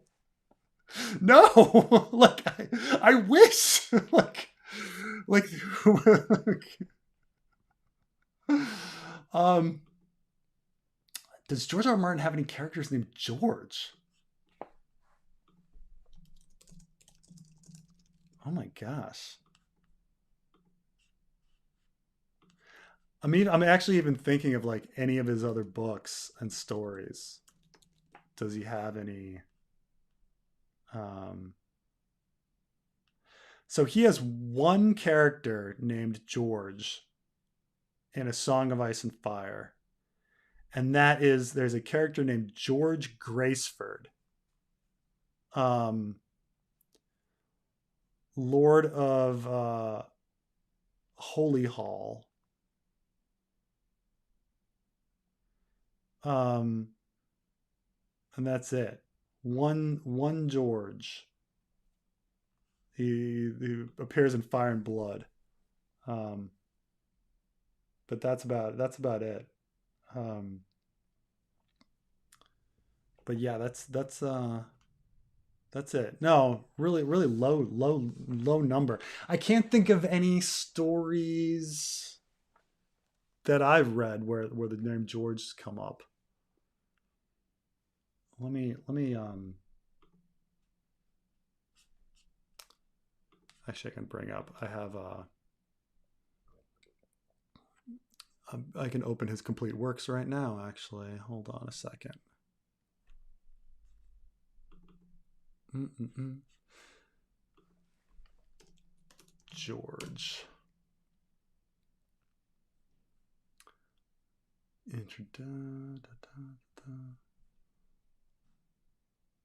Oh, there is. Uh huh. Okay. Okay. There's one story. Yep. Hold on a second. I want to make sure. Yep, that's it. He has one story with a character named George, and it is entitled um John Henry and the Patrick Henry Patrick Hen oh no, I'm sorry, not even that. He just it's a mention of Saint George. No character. I was about to say like Patrick Henry and Jupiter and the little spacecraft, which is or whatever that story was. Um, but it's not from a character named George. Patrick Henry, Jupiter, and the little brick spaceship. But there's he mentions Saint George. Nope, no George characters in any of his work except for George Graceford. One George. One George. It's almost like there's a freaking conspiracy. It's as if like somebody's purposely going around like trying not to put in characters named George. Um One of the most common names. Man, oh man. Do you think it's likely that Sweet Robin is actually Littlefinger's son? Would really be on the nose with the sigil being a mockingbird. Yeah, yeah. The idea is that the mockingbird is this bird that lays its eggs in um, other birds' nests and then has it raised. The problem with that is that there's lots of birds that do that. So it might just be a coincidence on that sense. Um, but like I grew up in an area in Wisconsin where there was like cowbirds, we call them, and they would do that to robins. But uh, I understand the theory and the hair color thing, John Aaron likely being a blonde and stuff like that, and the mockingbird. Like I get it, I get all that. Um, and the weird irony of Littlefinger wanting Sweet Robin to die and stuff like that. I get all that. I think maybe George thought about it to keep it open, but I don't think it really fits with the dialogue that and the feelings that Lysa has. Like Lysa really feels like she doesn't have a connection to Littlefinger, and she's finally getting that connection achieved. They're finally being together. Like she acts like the sex they have in a storm of swords was like a lifetime coming, versus like, yeah, they're banging every once in a while, like over the years, there's this feeling of like, oh my gosh, I'm finally getting what I want after a lifetime of waiting.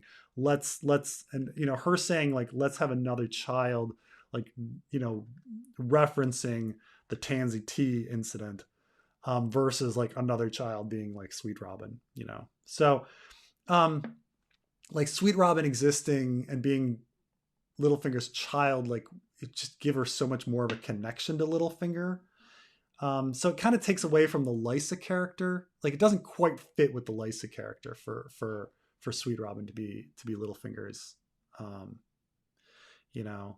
But but I mean, I understand the evidence the other way too. So it might be something that George thought about, but I do think it doesn't quite fit with Lysa. Um, if she was actually banging Littlefinger, then this like, oh, we finally getting to have sex. Yes, yes, yes. This like huge, you know, decades waiting kind of situation. Um, from Ashara's trueborn son. Disinheriting their children, fire and blood, page 204, paragraph 2. Let me see. Let me do. Let me bring up Fire and Blood. Go to page.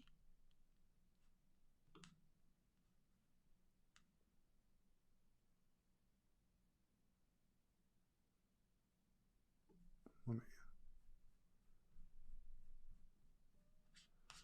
220. Let me see what we're talking about here.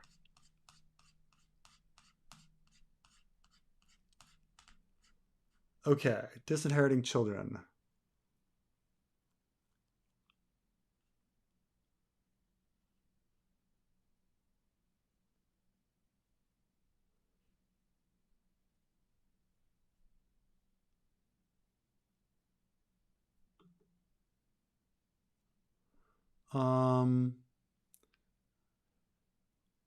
Long before she was brought to term, Queen Alysanne delivered a son, a boy she named Aegon, to honor both the conqueror and her lost and much lamented brother, the uncrowned prince. All the realm gave thanks, and no one more than Jaehaerys, but the young prince had come too early, small and frail. He died 3 days after birth. So bereft, Queen Alysanne, that the maester fears for her life. Forever after, she blamed her son's death on the women who attacked her at Maidenpool. This one? Am I? We might have a different page 204 for the electronic document versus like a physical. So, but I'll look at like give me a quick quote so I can search, or a quick like 3 words or 4 words together, and then I'll look out for what we're talking about here.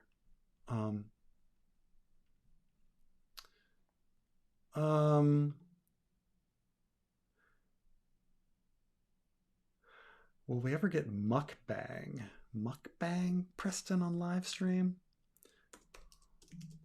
I'm gonna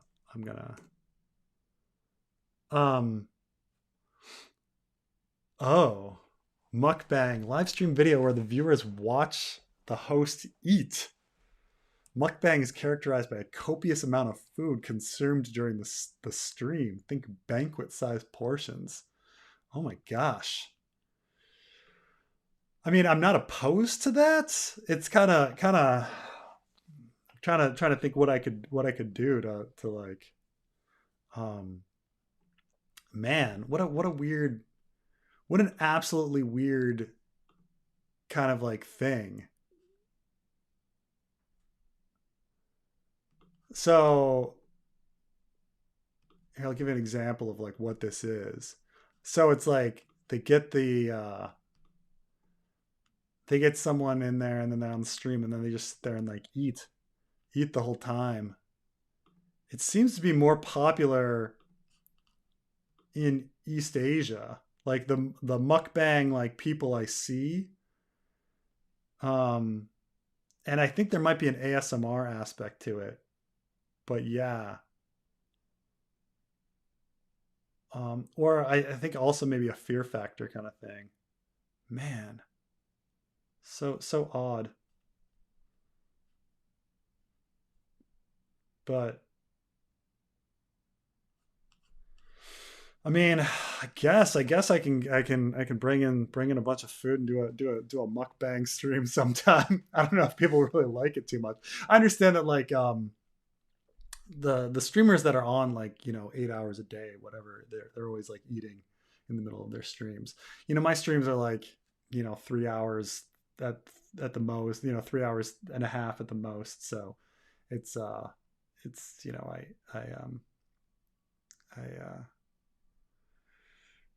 I usually can make it.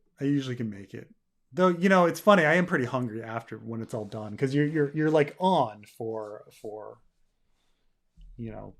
3 hours at a time, and so it's like, yes, it's like the time in between meals, but also like you're stimulated the entire time, so like you're ready to eat when you get done.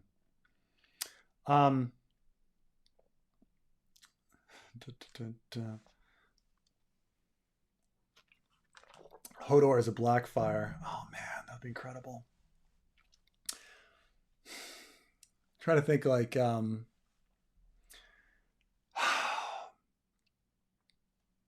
there's this question about like old Nan, like so some people like kind of think that the reason Hodor is so huge is that he has like Dunk the Tall's like genes in him.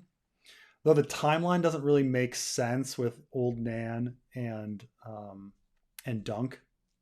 I think that maybe George, like his original plan was to have old Nan and Dunk get together, but then like fucked it up. But like they're just not at the right age, like when they meet and at Winterfell. But if George ever wrote She-Wolves, it would maybe he'd clear it up. But will you expand on Dornish law in the fanfic? What real laws will inspire it? I imagine like progressive Brehorn law, LGBT friendly, gender equality. Yes, we are definitely going to be talking more about Dornish law. In fact, there is a line that we purposely put in HOTA 2 about Dornish law. that was that was with this thought in line in the Envoy chapter. Um, let's bring up the Envoy. At the sound of grunts and let's see. Yeah, we purposely put in this line. Um,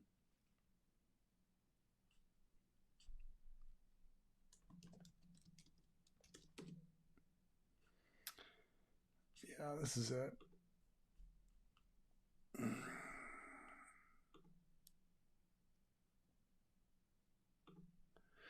Yeah, so we purposely put in this line.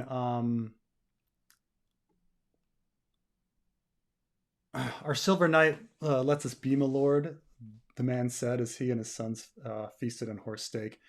His men only take grain when we have enough, when we have more than enough. Rarely then, Hota had thought. These mountains do not look bountiful. Perhaps it was kindness that kept Darkstar away, though Dornish law did forbid lords to tax their subjects amid famine.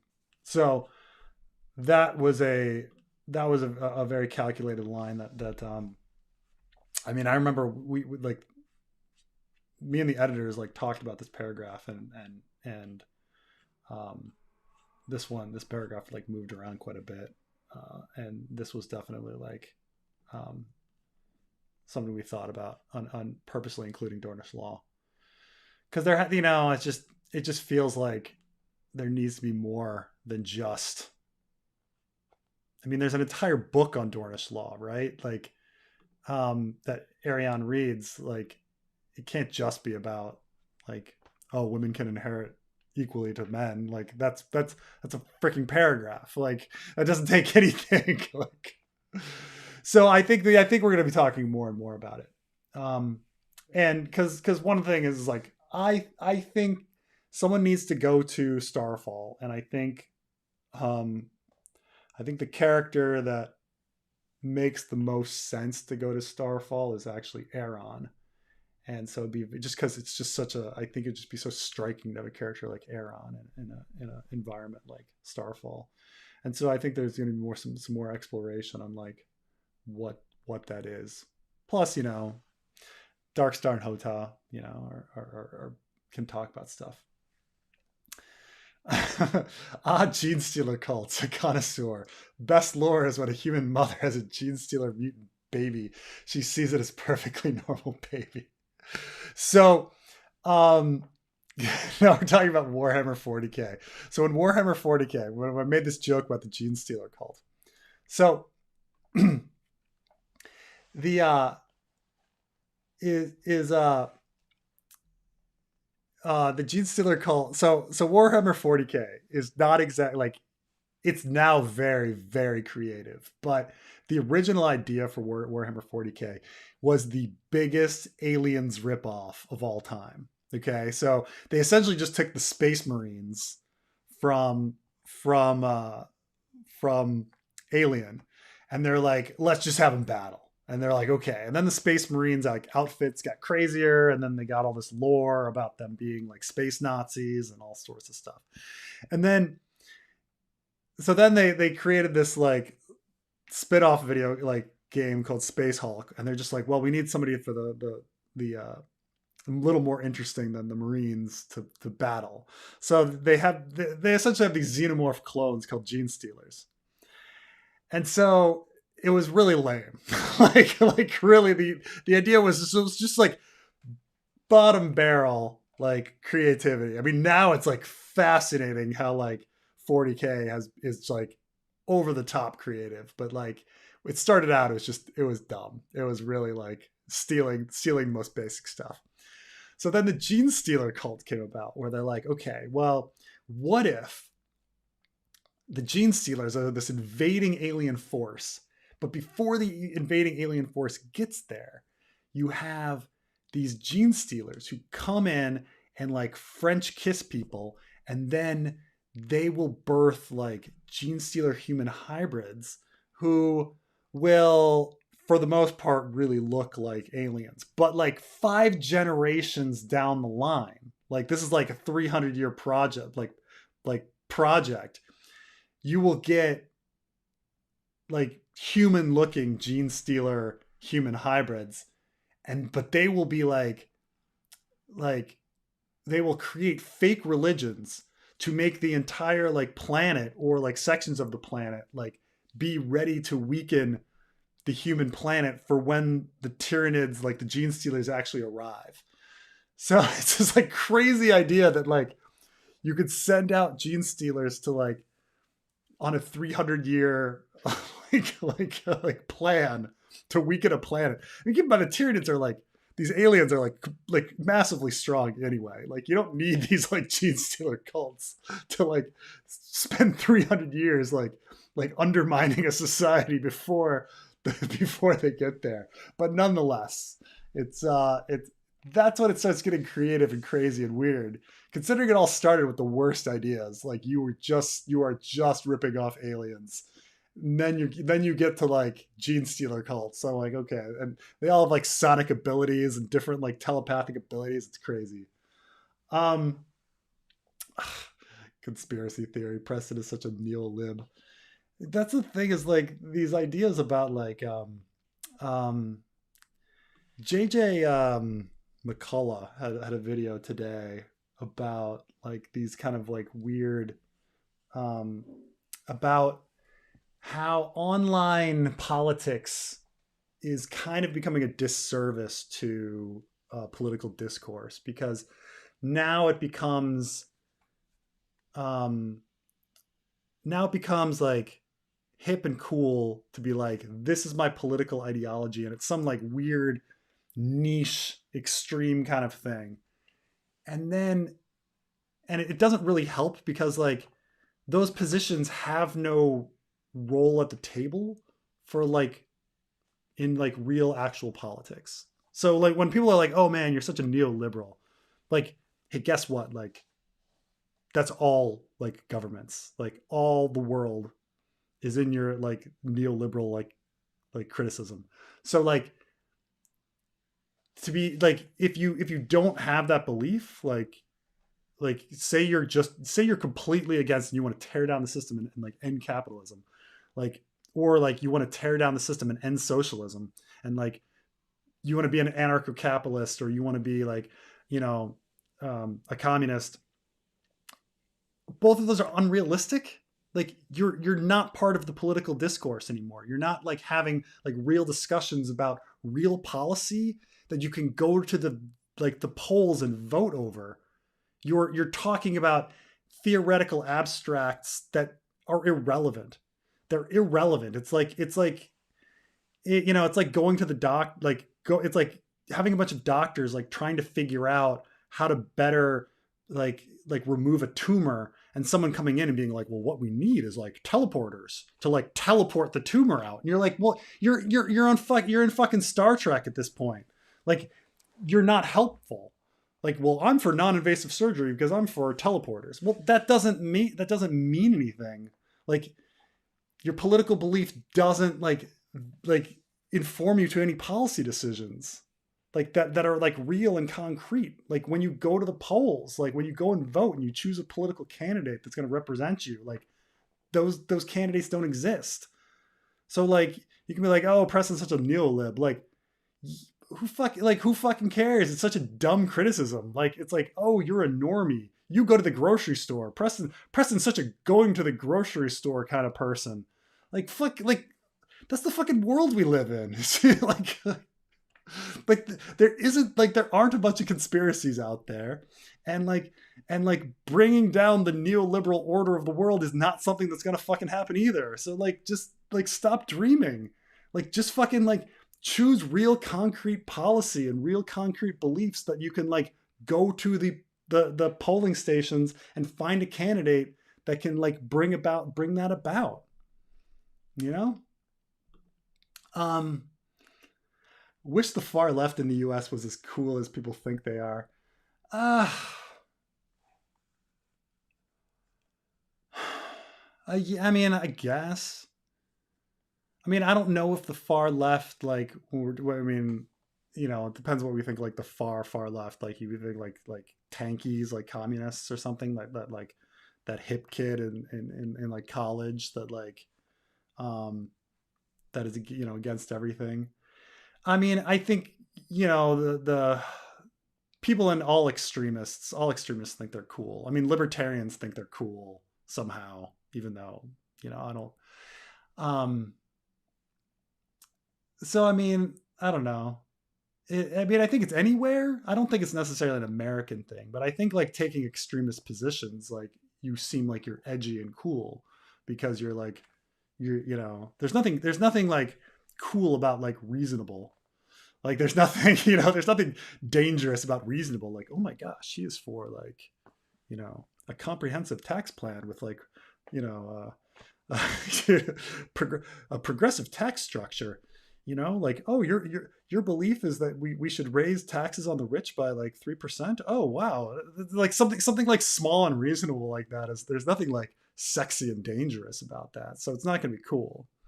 But I'm not. I don't necessarily think it's like a far left or far right thing. I think that like it's an extremist thing. That there's something too dangerous. Um, uh, you know, in that sense. Like I'm also there's a pseudo intellectual aspect to extremism. You know, like oh I read about these terms and I can talk about them and I can like throw out these very reductive like theoretical ideas that mean nothing in like the real world. Like the real world is complicated. You know, to really talk about like policy positions and like of like real things out there that like you know should be done. You know, um, I mean, you take I'll take something like really simple, like uh, like plastic recyclings. Okay, like plastic recycling, like even like that is such a complicated issue that people don't know enough about, and like cities like make big planning and there's policy about this, um, and you could like go and research all this and try to find a candidate that like and try to pursue something you know in your community about like how you want plastics to be recycled, um, and but you know having such a like realistic useful utilitarian political position, there's nothing like there's no like smoking weed in a dorm room kind of aspect to that of like you know what we you know it's so it's I just think it's some there's something about extremism and like pseudo intellectualism. Like there's also nothing pseudo intellectual about like trying to find like real comprehensive like you know answers about like plastics recycling. Like you know, like nobody's like no one's making video. You know, no one's making big videos. You know, no one's getting laid off of that. You know, you're not gonna be smoking a bowl and being like, man, in your dorm room, being like, man, if only, man, if only like triangle six like plastics, if only we could separate them out. But man, it's just they want all the plastics collected and it's just like it's a very different type of plastic. Like it's just never gonna fucking happen. Um also your hairstyle is perfect for Gene Stealer cult. Yeah, I guess so. They're a little more to the skin. Um uh oh. Rorg is a George. Rorg is a self-insert. This is back on the George discussion. Rorg, Jorgen, Yor. They're all George. Yeah, it's true. It's true. But um, um, okay. Widow's law disinheriting their children. Okay. Thank you. Thank you. Sorry for. Let's try to think about this. Widow's law.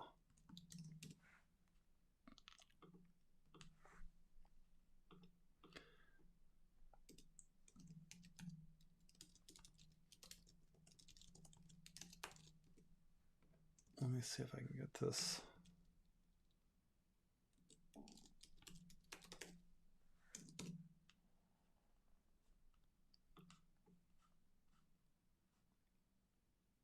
Um, we go. Ah, King Jaehaerys in 52 AC promulgated the widow's law, reaffirming the right of the eldest son or eldest daughter, where there was no son, to inherit, but requiring said heirs to maintain surviving widows in the same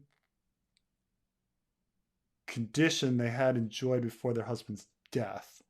A lord's widow, be she a second, third, or later wife, could no longer be driven from his castle, nor deprived her servants' clothing and income. The same law, however, also forbade men from disinheriting their children by the first wife in order to bestow their land, seat, property on the later wife or her own children.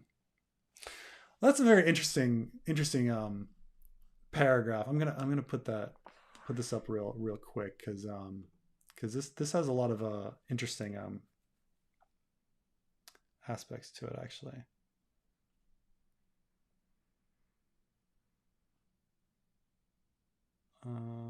Let's see here. Hold on a second. Okay. This is the paragraph we're talking about here. And this gets into some. I think obviously when we read this, we immediately think of Jon Snow, right? That the idea is that even if if there were a second wife, then Jon Snow, even if he's trueborn, he would come behind Aegon in succession law. But of course, then there's this weird thing about like Rhaegar being disinherited and whether or not like everything goes to Viserys anyway. But it's also like why the dowager is always hanging around. Like you have by law you have to take care of the dowager, which is a pretty kind of interesting aspect. Widow's law. Reaffirming the eldest son's right to inherit, requiring the heirs to maintain surviving widow conditions.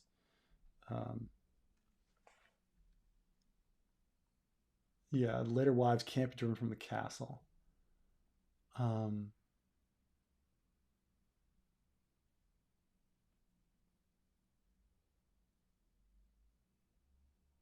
order sending children by the first wife to bestow land, ceded property on the later wife. Trying to think of some other places where that could. I mean, obviously, when we think about Rhaenyra and Aegon, but there is the so you can't. But this is strange. Okay. So I think you're still allowed to disinherit, but you can't disinherit for the sake of putting it on the second wife.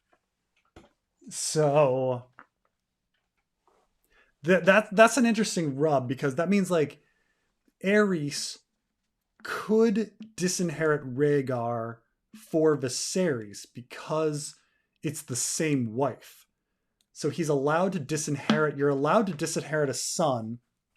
You're just not allowed to disinherit a son to switch to a second wife. So like Rhaegar could not disinherit Aegon, for Jon because those are two different wives.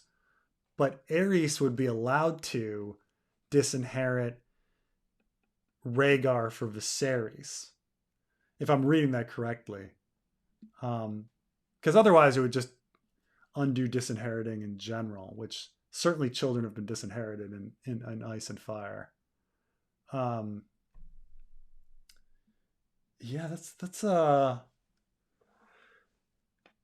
it's an interesting little. I mean, it's clearly like put in there because he wanted to George is definitely like referring to that. Sort of like Barristan like randomly thinking about like how Kingsguard can just be like ordered places. Like clearly that's what's like going on in his head. Um, but yeah, that's a very interesting paragraph. But I think that was definitely put in there by George because of that. And the question of like if Aegon were around, does it then go to um, like it cannot go to John? But then there's a question of like John over Danny. What, how does the inheriting go? You know. Um, let's see here. Taiwanese mukbang. Uh I mean it's a tough one. I have to get a hot pot in here. Um, Preston once ate during a stream and I had to exit. I don't remember. Maybe I had like a maybe I had like a bar or something. I wouldn't have been very much. Would have been like really fast. Um, let's see here. Let's get down. Okay. Okay, I will swear I'll stop 40K in your stream, but I always wondered about your interest level, so thanks. Um, any chance of adding polls to the chat while live? Sure. I just haven't thought about it. I wonder. I know that like let's see here. Engage. I'm just trying to look at is this. Oh, I can start a poll right here. Huh. Okay. Huh. Well, yeah, I'll think about that. But yeah, let me see what happens because I'm going through the software here. Um,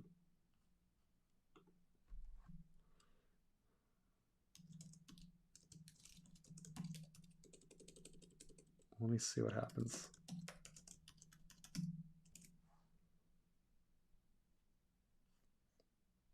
What happens if I do this? I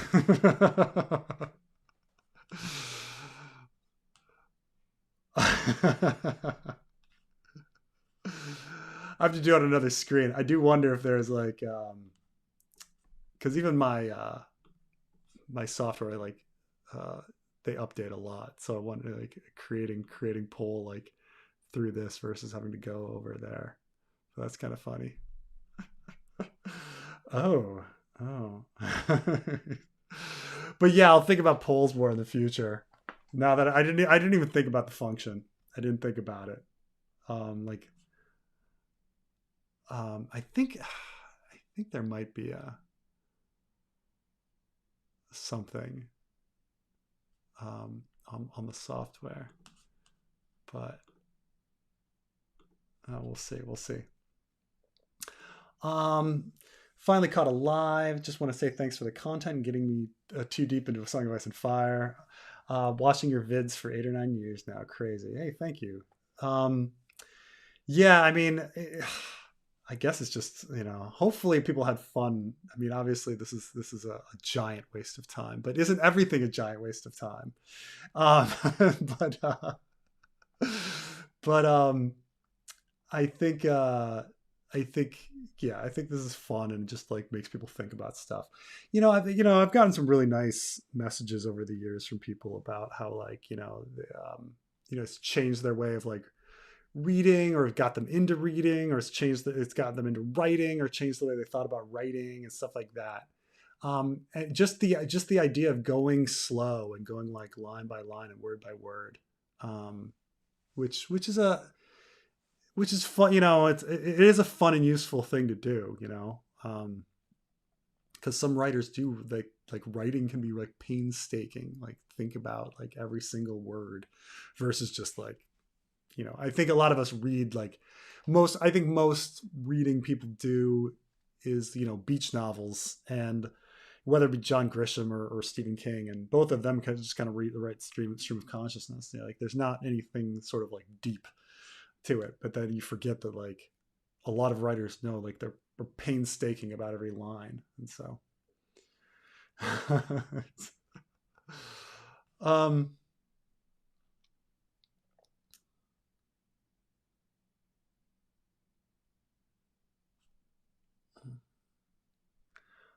thank you, K Bomb.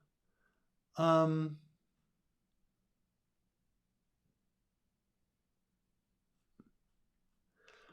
what's reasonable about what Dems and reps offer us? It's all ends with war and climate disaster.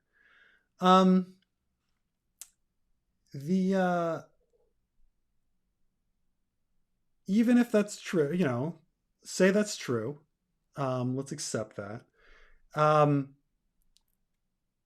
then like what's the point of like any political discourse? Like what is like the real hope? If say you have like a belief that the entire system needs to be torn down, right? Um, do you think the best way to achieve that is to like you know convince a bunch of people to like destroy, like tear down the world around them and rebuild?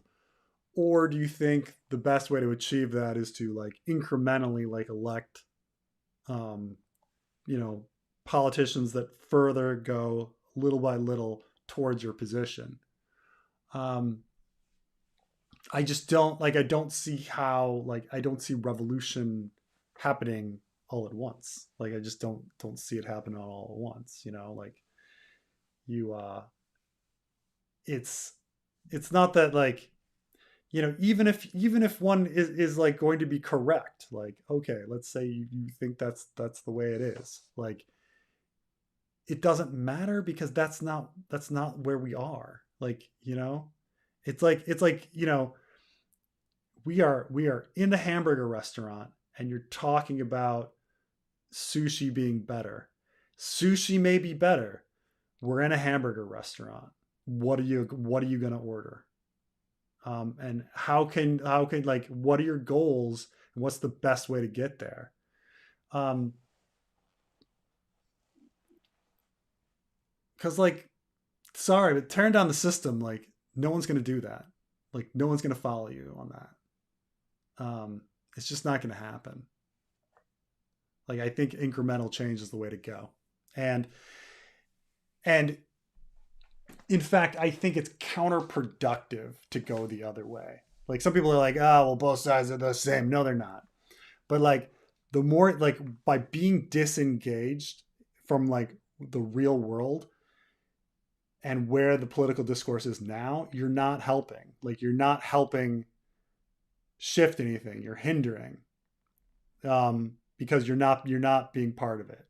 Like you could be voting and organizing and donating to like causes that send the needle your direction, versus just like, well, I'm better than all of this. Well, you know,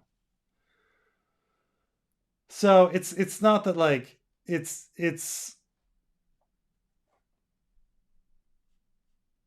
I mean, what I'm saying is like I'm talking about boring and reasonable. I'm talking about reasonable as something that's achievable. You know, like yeah, it would be really cool. It'd be really cool if we were all like living on Alpha Centauri. It would be, but baby steps. Like how are we part of like the dialogue to get us to Alpha Centauri? Do you sit there and go, well, fuck, NASA has no plans to get us to Alpha Centauri. Let's destroy NASA. You know, like no, it's that's what I'm talking about. Is that like it's how are you gonna contribute? How are you gonna get to where you are, even from a game theory perspective? Like how do you achieve your goals? You know. Um, what's your favorite A Song of Ice and Fire themed merch that you own? I actually don't own that much A Song of Ice and Fire merch. Um, I have I have a shirt that I have a Greyjoy shirt, which I think is pretty cool. That has a Kraken on it. It says "We don't sew." I have a couple wine glasses that were given to me that I like. That have like different designs, Game of Thrones kind of designs and houses. I had a House Seaworth and a House Stark and a Game of Thrones like wine glass. Somebody gave me a Tyrion action figure once. I've been given a lot of bottle like Game of Thrones themed wines. Some of them not bad. I'm trying to think like anything else like merch wise that I really own. And I'm not sure if I have that much. Like I don't have anything like as cool as even say like my Westworld maze. Like, you know, this is pretty good. This I think is pretty cool. um but yeah, I wish I did, but I'm trying to think I think when I met George R. R. Martin, he gave me one of those uh like coins from um iron coin from Bravos. He gave them to everybody, and I was like, ah, and then I lost it. It was like whatever. But I don't really have anything too cool at all. Um,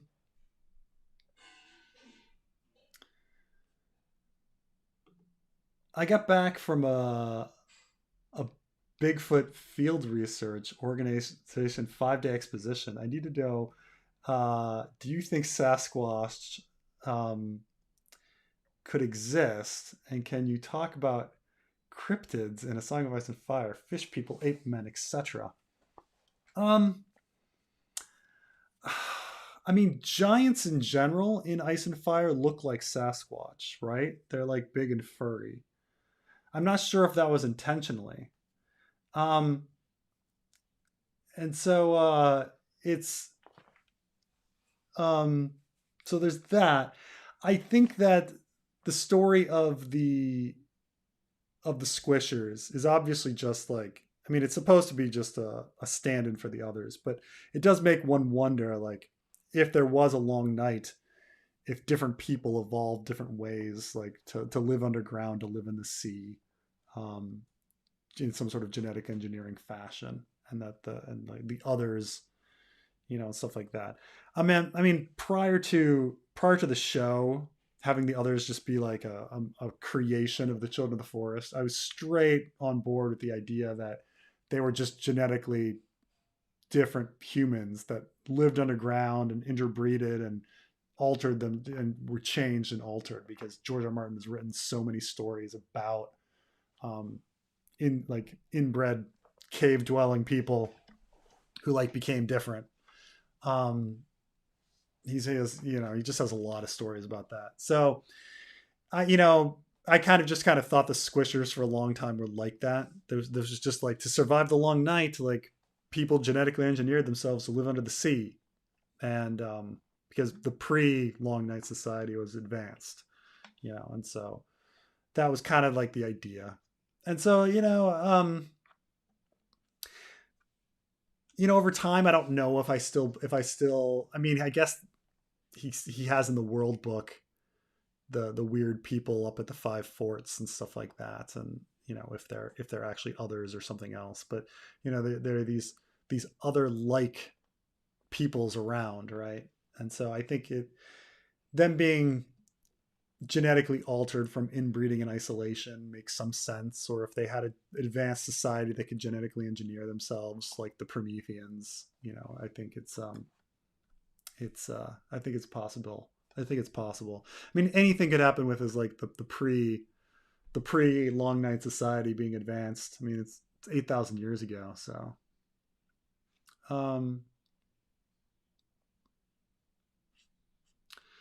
um, organized mass movements like Bernie had on his hands to counter the billionaire-owned congressional Dems. I think that you think like Bernie is more than he is. Like I like Bernie. I like Bernie a lot. Um, but I don't think that Bernie was as communist tear the system down kind of dude that had he been elected, and he would have never been elected. They would have totally pulled the, oh, he's a crazy old man, he's he's a communist, he's uh the first of all, they would have totally pulled out the Jew thing. Like they would have found a million ways to like bring him down. Okay, yeah, you gotta remember how savage the right wing is with their conspiracy theories and what they just invent.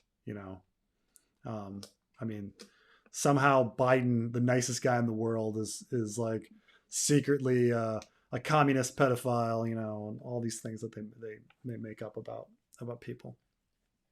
You know, the same with like you know calling Hillary part of like a lizard people pedophilia cult. Like, so they would have totally trashed him. But like Bernie, you got to remember that like his movement is also, and if you're just talking about the movement, his movement is filled with all sorts of different people. Like, they're not all like bring down society types. In fact, I would say that's probably like a very, very, very, very small minority of his group.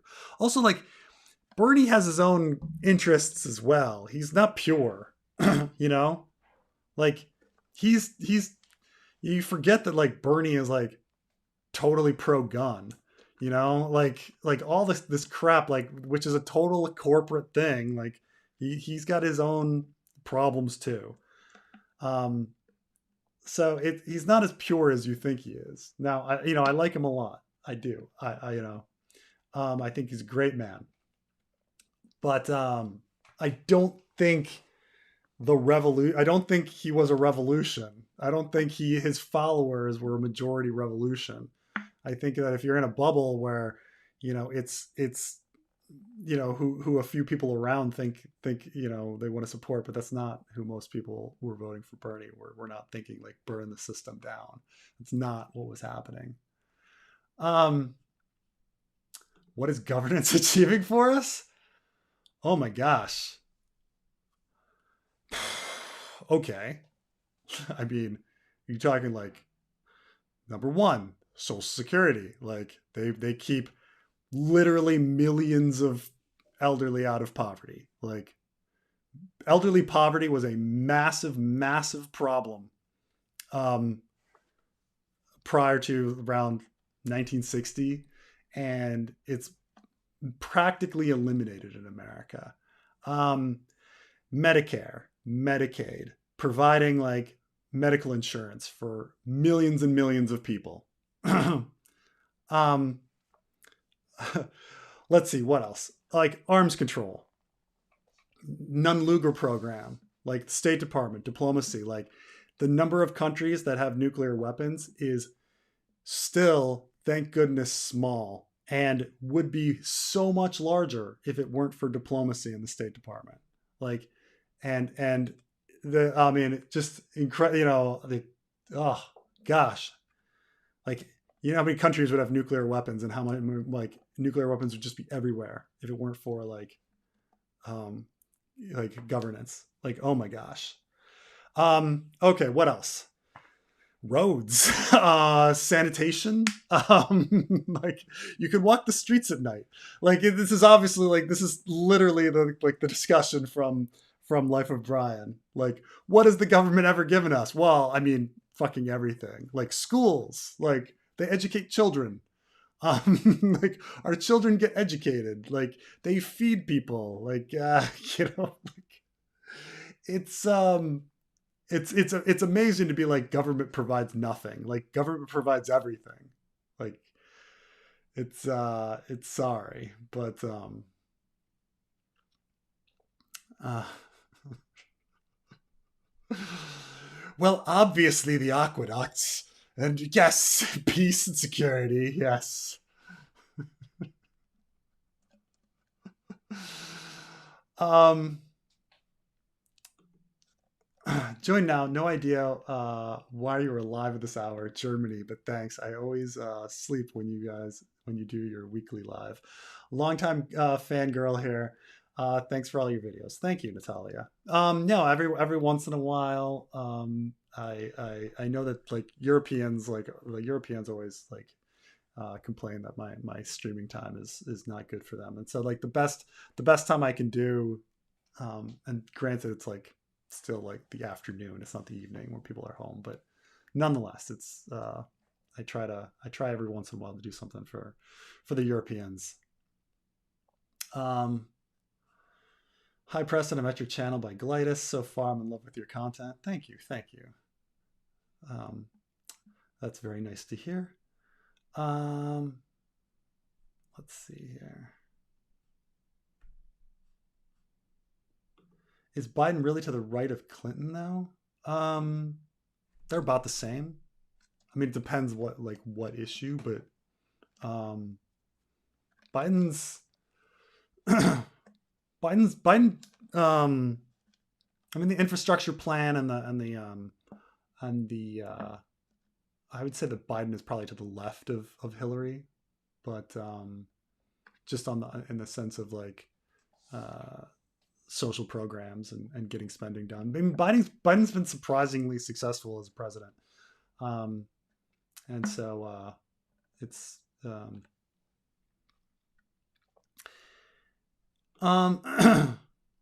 not American. So could you explain why the right in America is now seemingly so isolationist and anti-war in Ukraine? Um, it's a very good question, and the answer, um, I wish I could just blame it on Trump, but there's been a concerted effort for about 8 or 9 years of like of Russians like buying advertising space on social media and getting involved in like the right wing media conglomerate. So there are it's like there's a lot of like Russian corporate interests and a lot of like even and government interests that end up in the right wing, and so that's kind of part of it.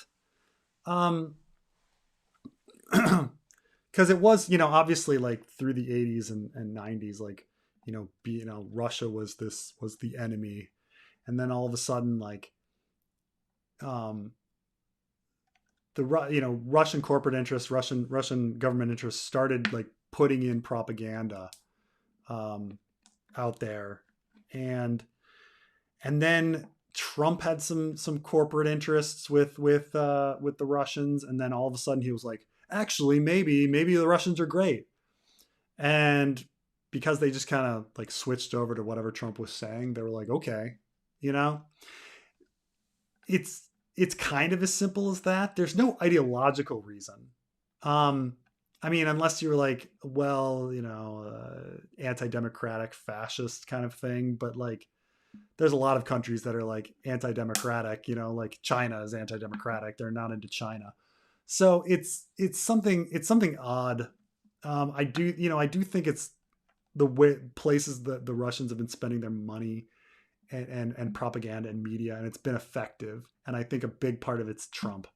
But you got to remember that the right wing in America, they don't really they don't really have any ideological beliefs right now at this moment. And so it's kind of easy to just like put something in there. Like, what are we going to believe today? Whatever Fox News tells us to believe today.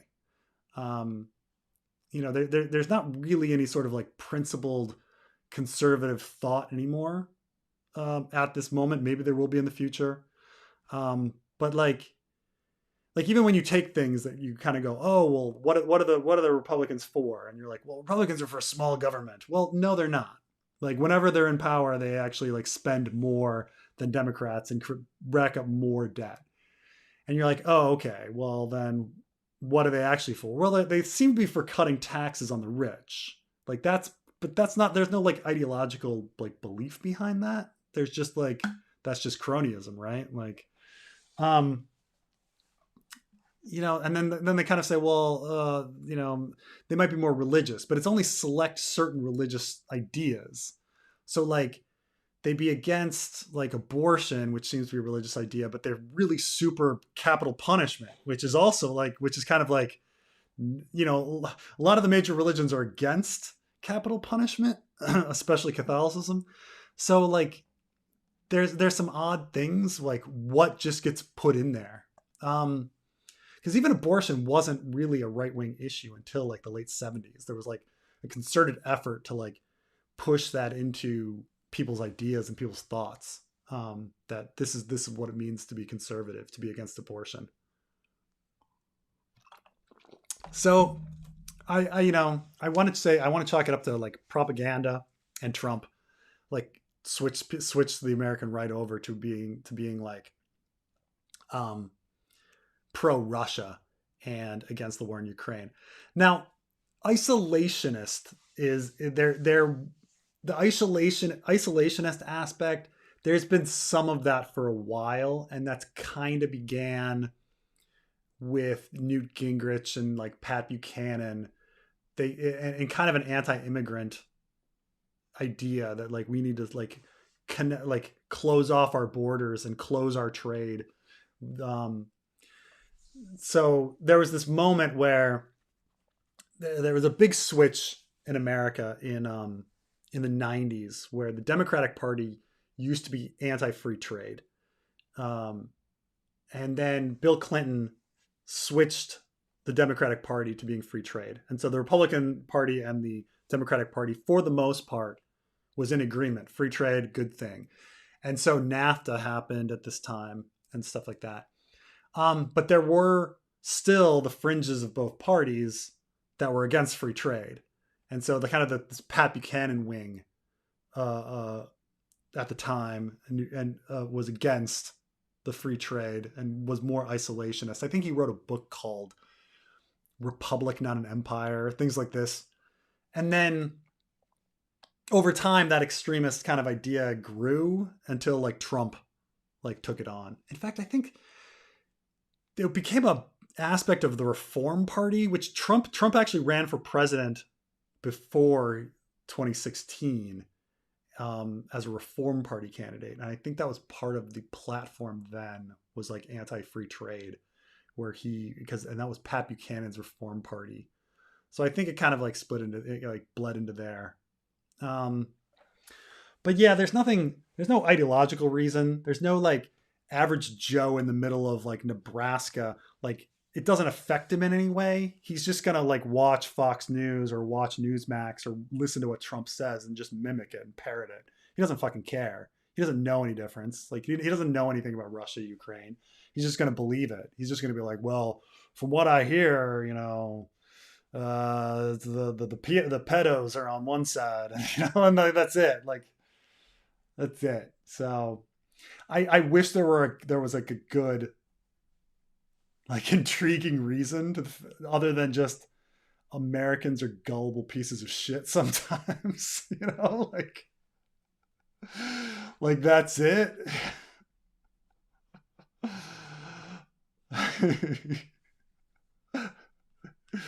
You lost your jock and ass coin. I forgot about this.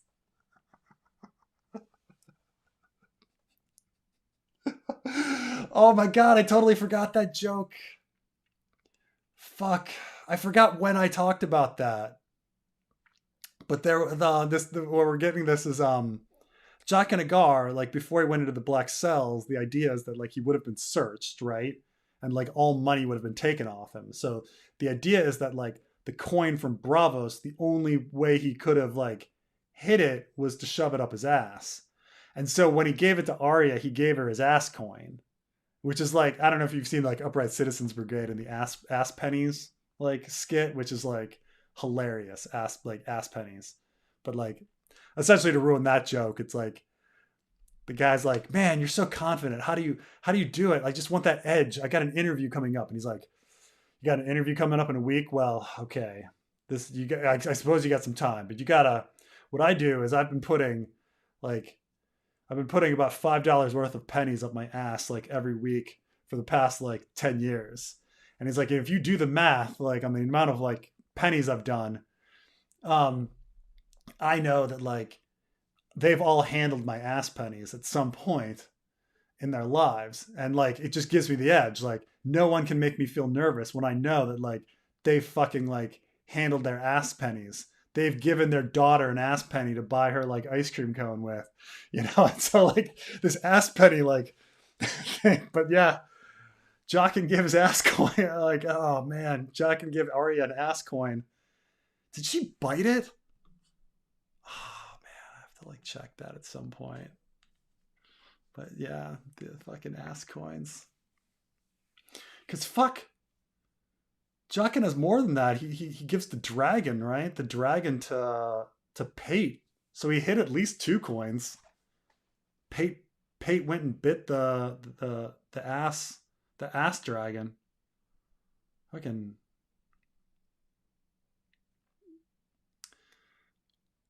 um Hermitage translates to the disinherited, and High Hermitage sounds like a really reclusive, remote royal residence for an exiled boy, Viserys III. Um, Sir Arthur was kin and close with Rhaella's older son, right? George R. Martin, false ID. Um, does Hermitage? I mean, I always thought like a hermitage was where a hermit lived. Does it really mean disinherited? Like that aspect I didn't know.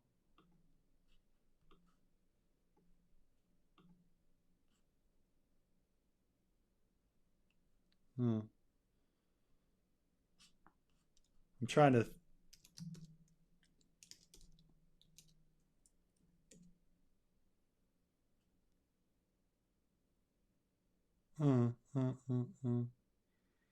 Yeah, I don't know about the disinherited aspect. Um, but nonetheless, a hermitage is a hermit's abode. Um, but yeah, I admit it sounds like reclusive, remote. No one would go there. Um, Arthur was, um, I mean, let's see, like Ashara was a handmaiden for Rayla. Um, all that like registers.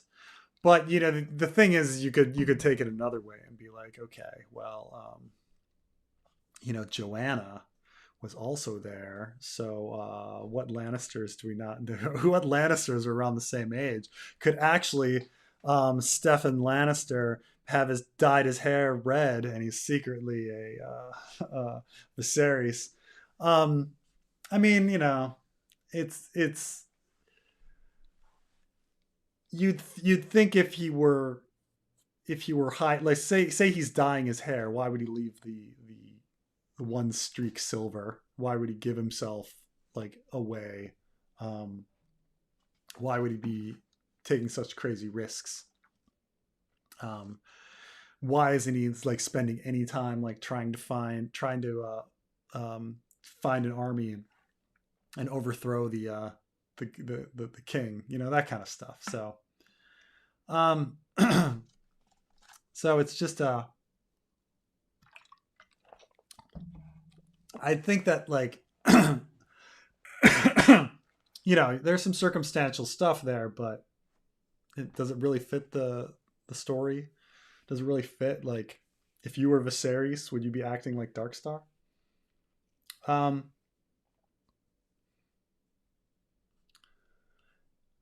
Hello from the Czech Republic. Thank you, Preston, for all of your work. Your videos got me through my university exams, and your analysis helped me with my literature part. You rock. Thank you so much. That makes me feel really nice. Um, and I always have the joke of I tell this one a lot. I don't know. So pun jokes are the things that do not translate to other languages. But there's an old joke here, which is I don't know if it's really old. I've only ever heard myself tell it. But what do you call a bohemian who's been kicked out of a bar? And the answer is a bounce check. But the now no one uses checks anymore, so it doesn't necessarily like even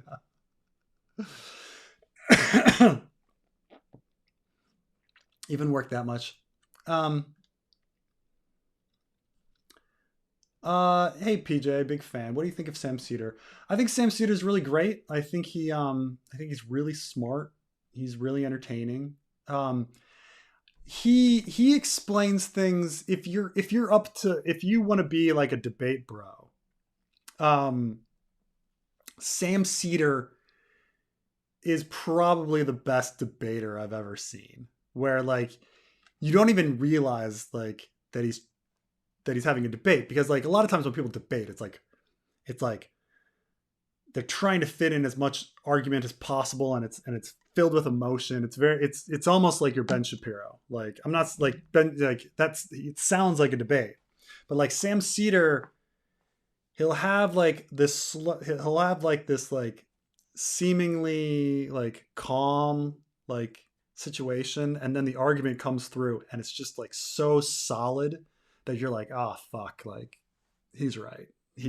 Like Sam Cedar can like, he doesn't even need a long debate because he can usually like win an argument with like one with one back and forth.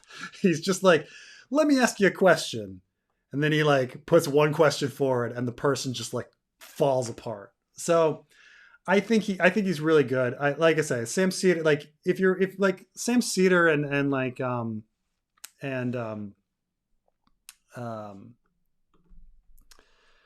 is he's pretty close to my political beliefs, as is uh David Packman, you know.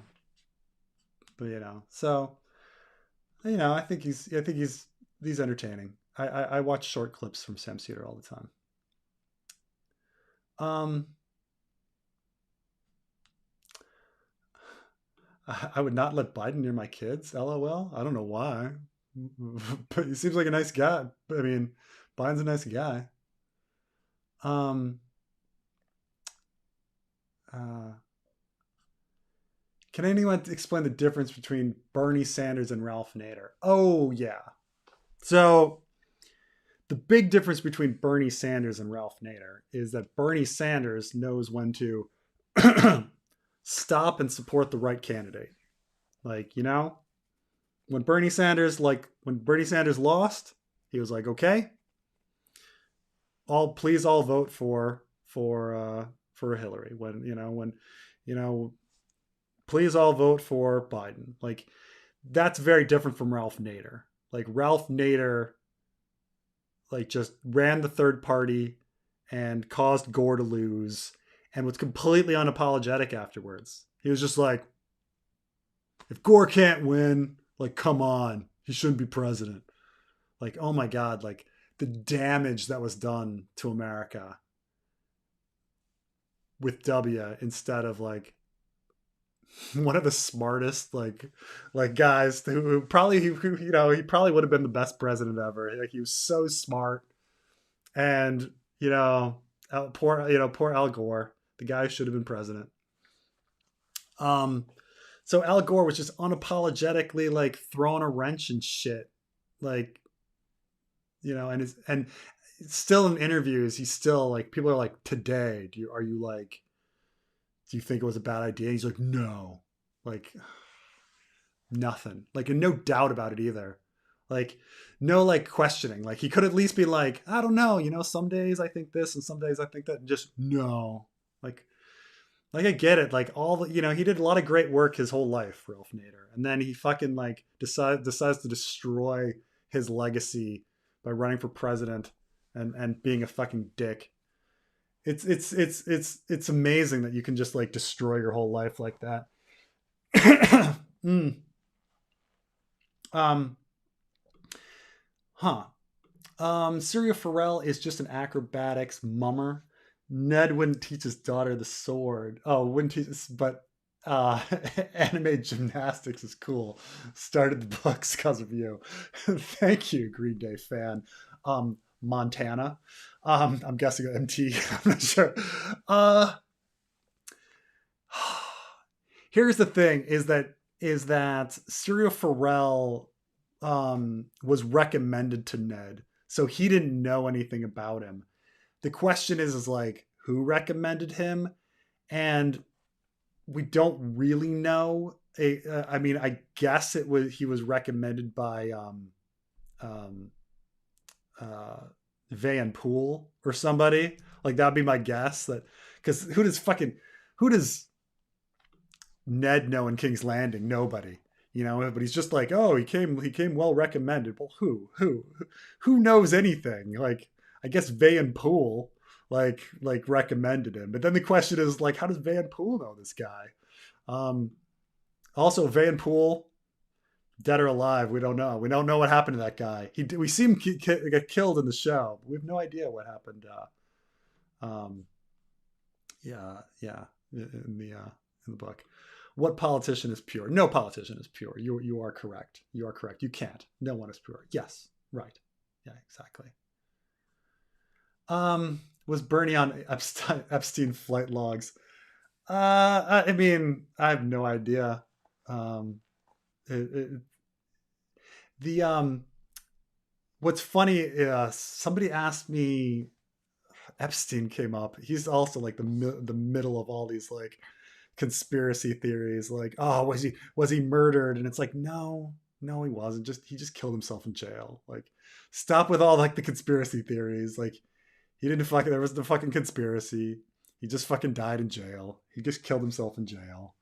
Like, um, and then everybody's like, what about the cameras that were in front of his cell? And it's like the person who unlocks the door is in like the control room. Like who cares? Like the cameras in front of his door. Like how was the camera in the control room? Was the camera in the control room on? You know, like things like that. So um Bernie's stance on guns is about rural Vermont politics, not corporate interests. I mean, it's all about the same. I mean, these are all kind of um, uh, um, who gets money from whom. I mean, you could say like, oh, like, do you think like the rural Vermont guy isn't watching NRA ads and isn't becoming like and isn't buying like NRA products and isn't supporting the industry? You know, like it's all like linked together. Um, when you're when you are for gun in America, when you're for guns in America, you are for gun maker. You are for the gun maker industry. You are for like um, drug lords in Latin America and supporting like industries like that. You are for like conflicts in Africa. You are for everything that guns causes. You are for like children getting gunned down in schools. Okay, so like yeah, I get it. Like politicians have to have to make choices. I'm sure in Bernie's heart of hearts, he's against guns, but he can't be because he's in Vermont. I get it. Like I get it. There's a million things like that where any politician you can like find something like that and be like, aha, So it's like I'm not saying he's a bad guy. He's not, but I'm just saying like he's nothing pure, you know. Um, yeah. As a disabled person on Medicare, I can say the gov did all right by me. Yeah, I mean, this is the thing is people forget like what most of the government spends their money on is is helping people domestically. I'm not saying the U.S. government spends like a bunch of money helping the world, but it spends a lot of money helping Americans, and that's the main thing government does. Um, um, Dems and reps are putting Social Security on Medicare on the table for privatization. Definitely not Social Security. They'll never achieve that. W tried that back in the early 2000s, and it was a complete failure. You can't privatize Social Security. It's just not going to happen. Um, and the reason for that is that like privatization of Social Security involves like the way they like so they have like private social security in Chile, for example. Um, but the way you start this kind of system, like our social security system now takes present taxpayers and they pay current beneficiaries. So if you're going to privatize, you're going to take the money out of the system that people pay in and then hold it somewhere, and then like do stuff in the stock market or whatever, allow people to invest in different places. That means you have to take out a massive loan of all of the money that you currently like in order to do that. So you're talking about just like massive, massive, massive debt, like massive. Um, so it's just never, ever, ever, ever, ever, ever, ever gonna happen. So it's a now I understand that like people talk about this stuff, but it's a good way to get yourself like not elected. Um,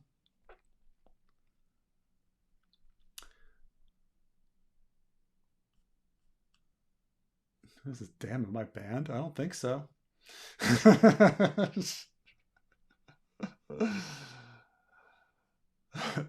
Hillary is just hard to look at. She's better looking than Trump. I'd rather rub one out to Hillary than Trump. What are you talking about? um,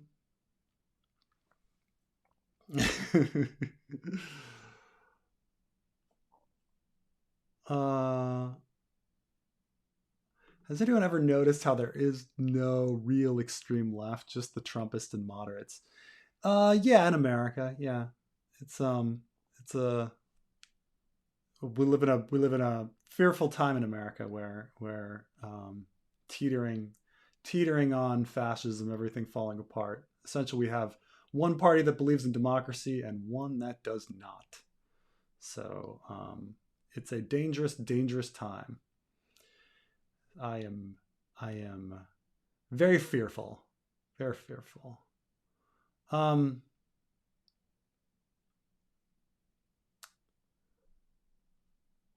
uh, Thank you, USB device. Um, Clinton was a Republican? What are you talking about, dude? I'm not sure about where this is coming from. But yeah, no, like both both both Bill and Hillary were Democrats. Um so uh these silly ideas. Oh man, things are getting crazy in here. Um thank you, Sir Aggro of the Crag. Ooh, from the Crag. You think Wex is an agent of Bran or Bloodraven?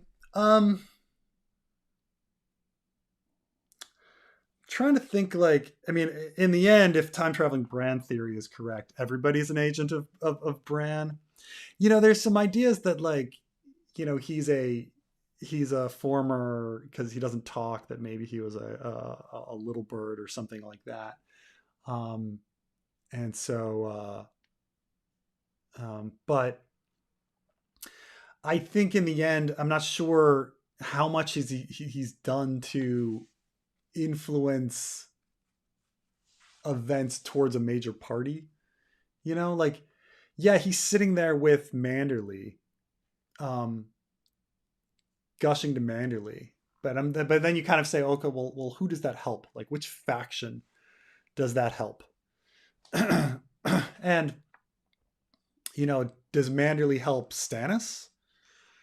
Um, why would Wex be like pro Stannis? Like, is there any reason to believe that um, like what has he done that would be like pro Varys? What has he done that's been pro Littlefinger? When you start like thinking about it, like it's intriguing that he'd be one of these kind of characters, but we don't really know like what it means, because we've had so little of like Wex's influence. I mean, I suppose we could say like Wex like walked forward and supported Theon and made Theon look better and allowed like a few people to like help defend Winterfell with him. But that's about it. And then he like, you know, told some information to Manderley, and but it's hard to like draw too much into like who he's supporting. It's still kind of could be anywhere.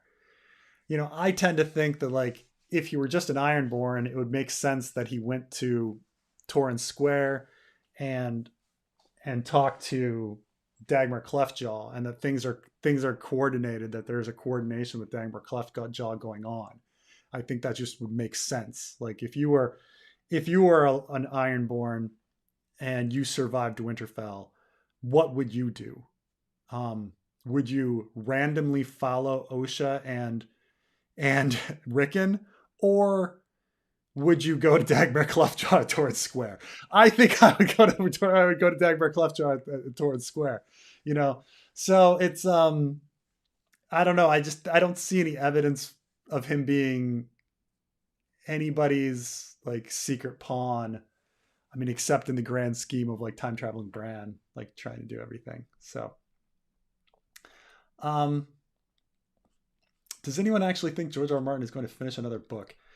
So, Dragon Demands has a very optimistic video recently about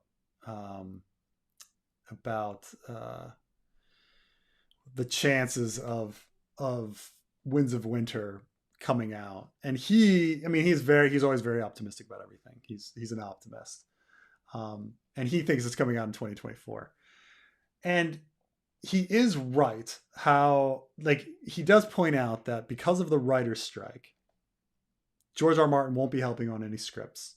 Hedge Knight is delayed. That's gonna like give George more free time. George is also delayed, like he delayed a couple books.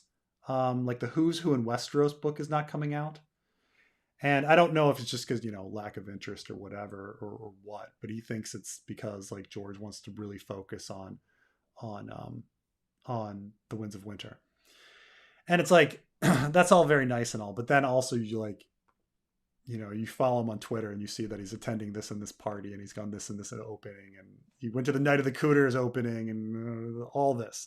So he has still plenty to distract him. It's still George. But the problem is that like you can put George in like COVID was the perfect situation. Like there would be zero chance Winds of Winter would be happening if it were not for COVID.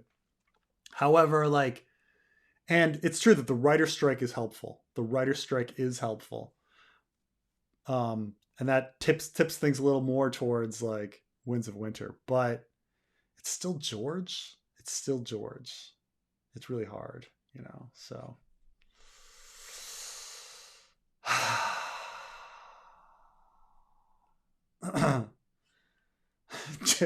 Preston thinks JFK was shot by one person. True. It's true. It's true. I do. I think he was shot by one person.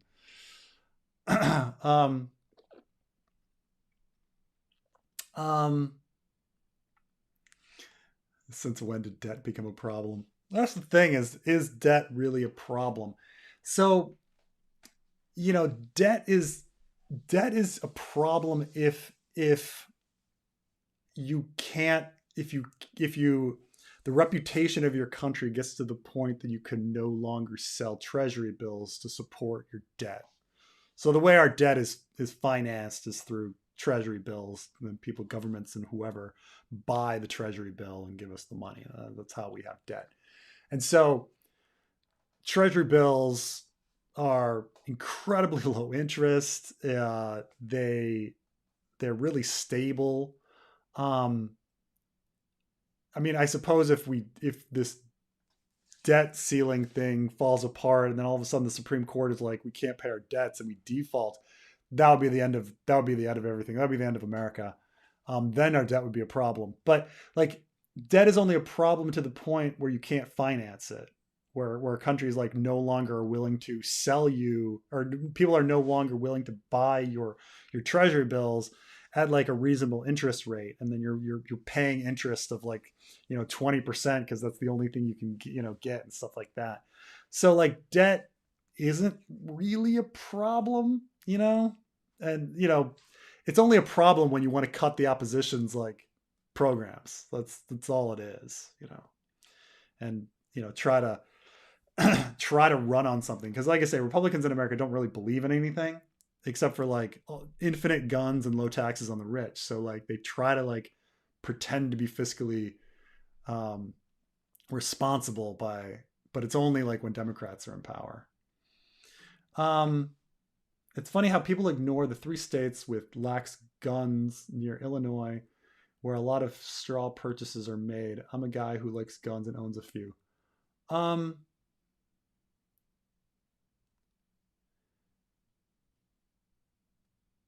I don't know, like straw purchases.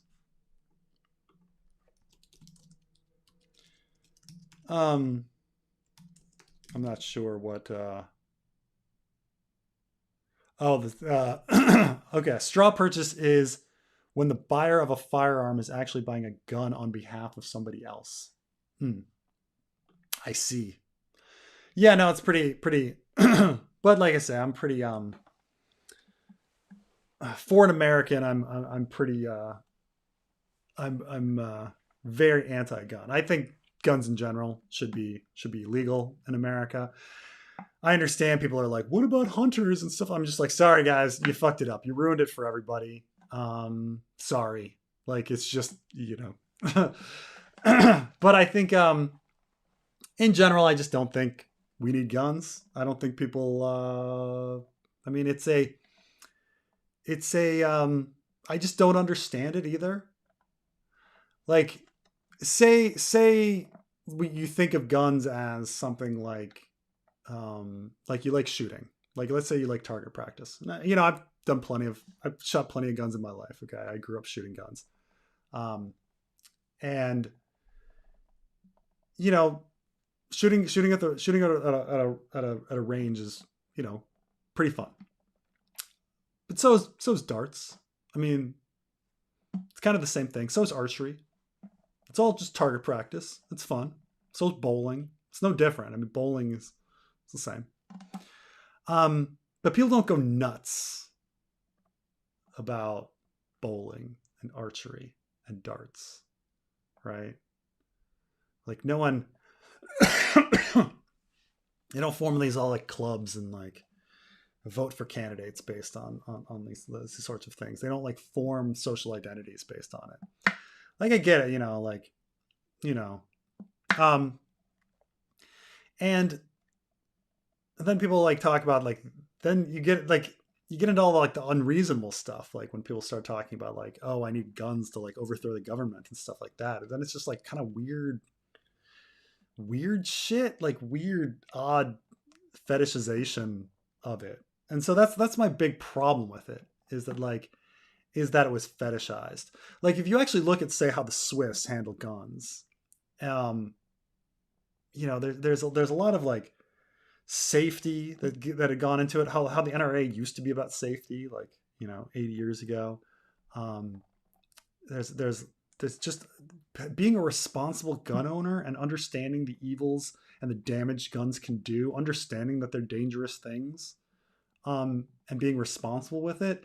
Like that culture has gone away in America, and now it's just all about being as reckless and cool and owning the libs as possible, which is just kind of it's just really rough and sad because like I say I grew up shooting rifles like I grew up like doing that and it was fine and it was fun like it was and we I didn't think about it in the sense of like being a larper and pretending I have my own militia and like trying to make somebody angry um and like getting a rise out of people with it like you know it just I don't know how to turn back time and bring it back to like the way it was in the 80s or before, before and I think the assault weapons is the problem. Um, the idea that it was all that it's become this like, cool. I'm an army guy. I'm like, you know, I'm in a video game or something, So it's just yeah, it's odd. And but talking about state laws compared to state laws is ridiculous because people just cross state lines. Like If something's legal in one state in America, it's legal in all of them. So it's kind of um, when it comes to like a product, like a non like a product that can like not spoil, like granted, if it were strawberries or something, that's different. Or if we're talking about like abortion or something where there's like time sensitivity on stuff, but like guns, there's no time sensitivity on it. So that's just the you can't really compare, like when people try to do these situations where they like compare like the laws in one state versus another, it never works because you can just go to the other state and buy stuff. So it's so you'll never find a very good study. And plus, like studies, there's no the problem with guns is um, the CDC um, and used to, well, they're not allowed to like track like gun deaths and like or like do research on gun deaths. They think they track them, but like they're not allowed to do research on like causes and stuff. And so you don't ever have very good, you don't have any unbiased sources for gun research in America. There's no like serious like um unbiased academic that's doing like really really good like research. You always find it's funded by somebody shady. So um um so yeah, not a big gun fan. Not a big gun fan. But what you gonna do? I mean, it's getting kind of scary in America. I mean, it's weird because it's like I mean, I have people ask me all the time, like, oh, my family and I, have this job opportunity in America. Like, how bad's the crime? How about the school shootings? And I'm like, well, it's like you can shelter yourself from it. It's like obviously they're real things. They're real things. Like I say, I've been mugged 4 times with a gun twice in America, a gun pointed at my face. Like, I'm not saying it's not a real fucking thing in America. It is. Like, you know, um, so it's what ruins America. It's like, do you want to be part of like a system where that contributes to ruining America? Um, Thoughts on the Temple of Doom? Good, bad, mid. Um, Temple of Doom is a ridiculous pulp movie, and if you look at it as a ridiculous pulp movie, it's pretty fun. I mean, I think that the way it begins, where you've got like this opening of like Steven Spielberg's eventual wife, like coming, Kate Capshaw coming out and like singing "Anything Goes" in horrible Chinese, like like and having this huge dance number. Um, it's it's over the top and it's fun and it's well paced because Steven Spielberg is so fucking good at like um, at directing. But yeah, I mean, it's it's kind of a movie that's so bad it's good, like you're not bored for a second watching Temple of Doom, so um I think it's pretty good movie. I think it's pretty good movie even though it's a horrible movie. Like the plot doesn't make sense either. The plot makes no sense at all. It kind of is being tongue in cheek and sarcastic about all of its problematic like cultural stereotypes, but at the same time, like now, like people don't understand the sarcasm of it anymore. So it's just a problematic movie, even though I kind of understood that. Like they all knew that. Like they obviously didn't believe that Indian people ate monkey brains and eyeballs. Like it's like they knew that, but now you can't do that anymore. So um uh taking the dollar off the gold standard was a foolish decision. I don't know about that. I mean, I don't see the difference. Like gold has no like fun, like there's a small fundamental value to gold because it's useful in like certain industrial like environments, but um the overwhelming value of gold is is completely like made up. So like you're basing your money off of nothing. Like you might as well just base it off of nothing. Like money is money. Like the gold standard doesn't really do anything. Is what I'm saying. I don't necessarily think it was a bad idea. It allows you to, it allows you to print money and have debt and things like that. I mean, debt's not a bad thing. Yeah. Um, Stopping in Bangkok for 5 nights in June on my way back to Norway, 3 nights in Singapore in July on the way back. Any advice on those cities? Um, so 5 nights is too much in Bangkok. So you're probably, if you can hit an island really quick, I would recommend Koh Samet, which is close to Bangkok. The closest beach to Bangkok is Pattaya, but Pattaya, it's kind of crowded and it's also known for a lot of sex work and specifically underage sex work. So like, you don't necessarily want to go to Pattaya, even though there's also family stuff at Pattaya, but it's just crowded. But granted, it's been 20 years, but I had a great time on Koh Samet, which is pretty close. 5 nights is too much in Bangkok. Bangkok, like, if you want, you can get like, I know you can get like suits made. If you want a cheap suit, like tailor-made suit, you can do that. Um, get some massages, things like that. Bangkok, everything's super cheap. So like it's like whatever food you like, it's gonna be really, really cheap, especially if you're like from in Norway. We're talking about a country where everything is 1/10 the price of where you're from. So like, you're gonna get a huge all you can eat sushi dinner for, $15, versus $150. You can get a beer for, 50 cents as opposed to $10, €10. So like it's there's just a lot of consumption like that. But Bangkok itself, this you, there's a palace you can go see, and you're done seeing the sights for like a day. You can go out partying, but for the most part, I'd say go get out to an island real quick.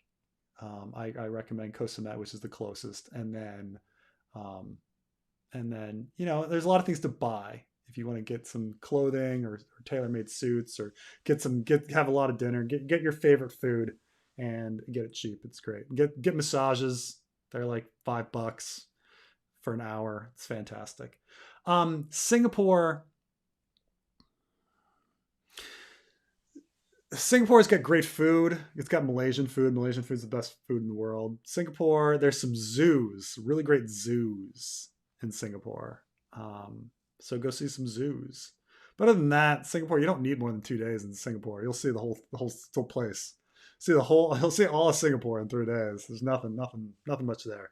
There's zoos and Malaysian food. So it's good stuff. Um, um,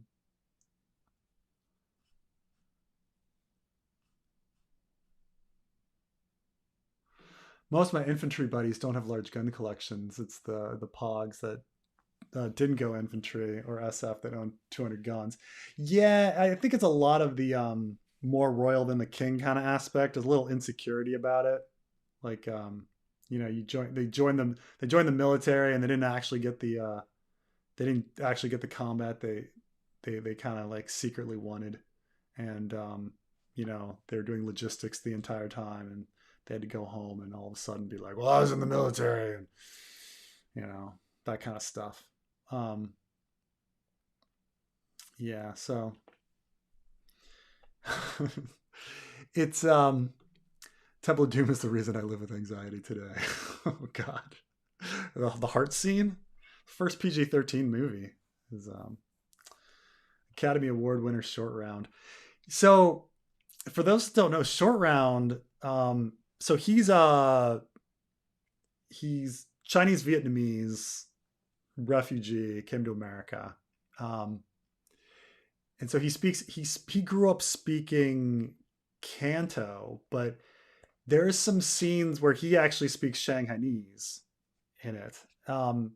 Harrison Ford tries to speak Shanghainese, and his Shanghainese is laughably unintelligible. But the gangster that he speaks with is like legit Shanghainese. He speaks Shanghainese to him, so it's nice that they like went that far. Though I think I think the song that Kit Capshaw sings is in Mandarin for some reason, even though they're in Shanghai. So I really, I mean, I appreciate a good, you know, good Shanghai, 1930s Shanghai scene. You know, it's a kind of golden era. So Shanghai, prior to World War II, Shanghai was this like really cool kind of international hub, and where a lot of White Russians lived. There was and so there's the really fascinating kind of history of all these different kind of peoples like living in Shanghai in the 1930s, and then World War II happens. And keep in mind that like the Asia's World War II started many years before Western World War II started. So, but the White Russians were essentially after the the White Russians lost to the Red Russians, they kind of migrated east towards Vladivostok, and then Vladivostok fell in about 1920, and so a lot of them came down into China.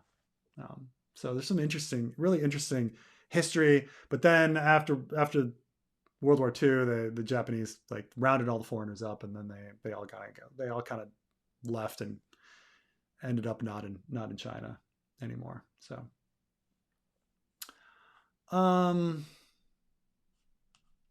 any advice for something to do in Chicago solo? I'll be there early, waiting for other friends.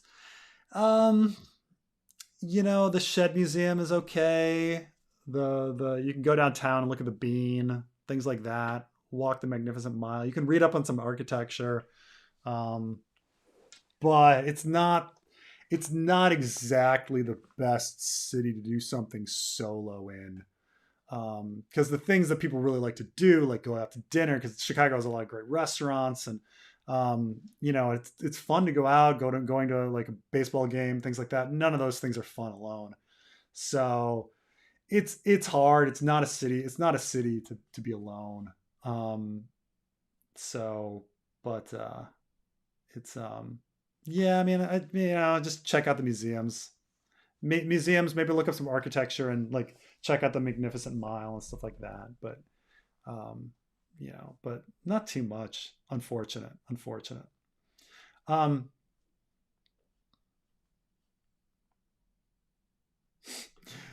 why are you spewing nonsense? Nader did not cause Gore to lose. Gore was an empty suit. Gore lost the election by like 400 votes. Of course, Nader caused him to lose. Like, how many votes did Nader get in like Florida? 40,000 or something? Like, of course, Nader. What are you talking about? A lot of things caused Gore to lose, and Nader was definitely one of them. So, no, if Nader didn't run, Gore would have won. Like, and I don't understand Gore being an empty suit. Gore was awesome. Like, like what? Because he talked a little monotone. Like, geez, Gore was awesome. Gore was a wonderful man who was very intelligent, who had very well thought out positions. Man, he was great. I have fucking nothing bad to say about Gore. Um,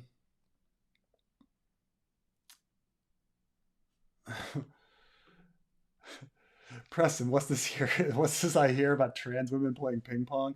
We're talking about Bangkok here. Yeah, yeah, yeah. So in Bangkok, very famous. I mean, they've been doing this forever. Like very famously, like you can go see the saddest sex shows where like you see women do things like they pull razor blades out of their vagina and then cut some paper. They shoot ping pong balls out of their vaginas with their queef, and like have them hop in glasses, and then like somebody has sex on stage with the like worst, most boring sex you've ever seen. It's ridiculous, but um, it's funny. I was there, and it was the next day was election day, and by law you can't sell alcohol the day before election day, and so we showed up to the sex show, and the guy, the owner, comes out and he's like, I just want you to know that like nothing improper is going on here. Nothing improper. This is just a sex show. You know, people having sex on stage, ping pong balls coming out of, but there's no alcohol here. Nothing improper. I was like, we don't care. Fine. We didn't come for the beer. We came to see the famous sex shows and go inside. And yeah, beer was being sold. So, oh, we don't talk about what happened to the White Russians. LOL. It's true. Most of them were killed. It's a sad, yeah. But a few escaped. A few escaped and went on to other places. Yeah. Um, um, I always wanted to try Chicago deep dish, the piece that George R. R. Martin dissed. So it's not really deep dish. I want to like. So there's this big kind of like um misunderstanding about what Chicago style pizza is, because like you you sometimes you go someplace and they're just like, it's just like, you get Chicago style just means like thick crust, and you're like, no, no, no, no, no, Chicago style pizza is, it's kind of like a regular pie, but like it's filled with cheese, and then the the sauce is on top. Now keep in mind that like this isn't just like a regular pizza crust. This is like butter crisp. It's more like a regular pie crust because it's just like butter. It's just butter and flour. So it's like, this is like more like an apple pie than it is a pizza. And then the middle is just cheese. It's just like a brick of cheese, and then the sauce is on top. And it's incredible. Generally speaking, you go and you buy a pizza and you eat one slice and you're full, and you're like, what do I fucking do with the rest of the pizza? I guess I'm going home.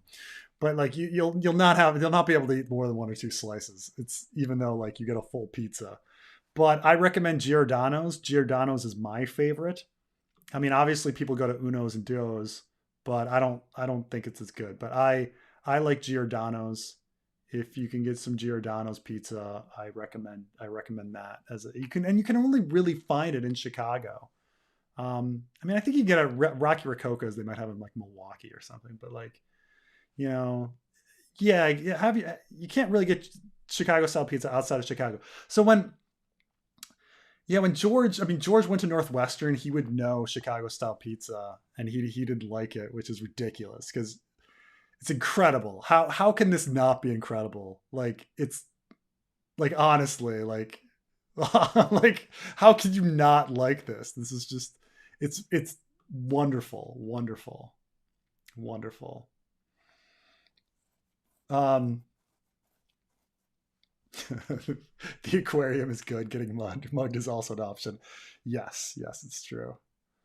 Um Chinatown is pretty fun. Chicago Chinatown. Yeah. But it's just Chicago Chinatown. It takes you like the whole day to get down there. um yeah, Chicago, like, the other thing in Chicago is there's Polish sausage, and like it's done in a certain way. There's like a pickle and a pepper and stuff like that. There's a lot of really great Chicago foods um, that you can try. Um, Supreme Court caused Gore to lose. That's true. I think they actually, when they did the final count, Gore actually did win by 3 votes, um, which is kind of funny. But Gore super cereal.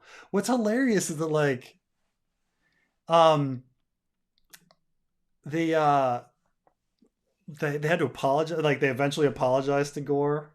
You know, like um, yeah, Gore took the high road. Yeah, it's true.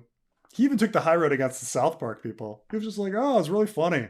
All they did was make fun of him, like, and global warming, like what he had been doing for like decades.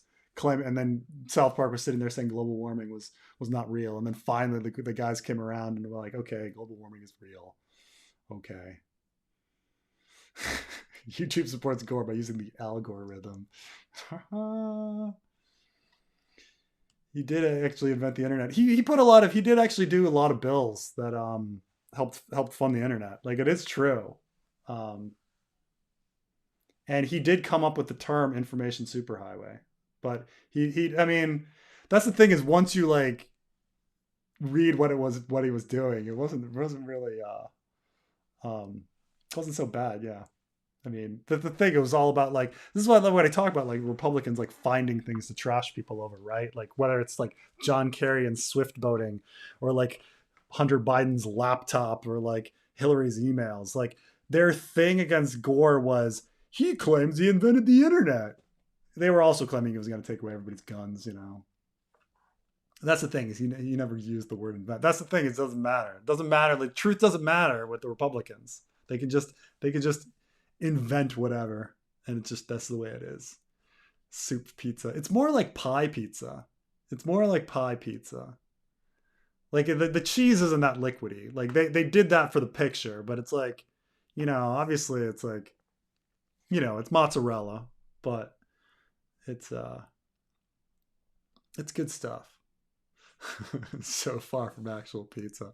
I mean, it doesn't matter. It's still incredible. Whether you think it's pizza or not, it's still incredible. Um, a ton of tomato sauce. I think Giordano's has a good amount of the tomato sauce. One problem that you can sometimes get with the Chicago style is they won't put enough sauce on because you're getting a lot of cheese and you want some sauce to balance that cheese. And sometimes there won't be enough sauce. I think Giordano's has the good. Uno's is gone? Really? What about Duos? I mean, it's weird. Duets. I mean, Due. Huh. That's weird. So, Pizzeria Uno, the chain, is named after the original, like one of the original restaurants, Pizzeria Uno. And when they built their second restaurant, which is literally across the street, they called it Pizzeria Due. And it's amazing that like Uno's is gone. I've only been to Due's. I've never been to Uno's. I mean, besides the chain Uno's, but um,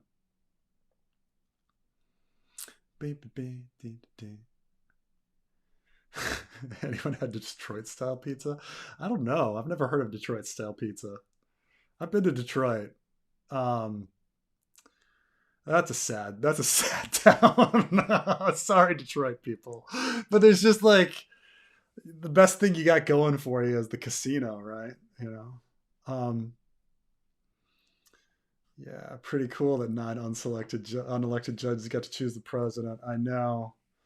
The downfall. I mean, that was the beginning of the end of America. Beginning of the end. Was Gore the one at the Twisted Sister hearing? That was his wife, his ex-wife. He's no longer married to her. Wait. I guess he was at the hearing. But yeah, But it was Tipper Gore's thing about like the parent advisory labels, which I mean they put the advisory labels on. I mean that's it. Like nothing much changed. The theory at the time, and it's all like overcome by events, right? So this for you youngins out there, you forget that like music back in the day, it was hard to find music. Like finding music was like a quest, right? So like you would buy an album of something of somebody you liked, some band you liked, and you would then be like, "Huh, I love this. Where can I find music like this?" And you'd read their liner notes of like the other bands that they thank, and then you'd check out those bands. And you'd be like, well, where can I find this music, this obscure music? And so, like, I lived in Baltimore, so I was fairly lucky because there was an underground music store, a couple of them downtown, one called Reptilian, another called Soundgarden, and I could find lots of music. It was pretty great. But in most of America, the only place you could find music was at your Kmart, Walmart, today Walmart, but Kmart's used to run America, whereas like Kmart.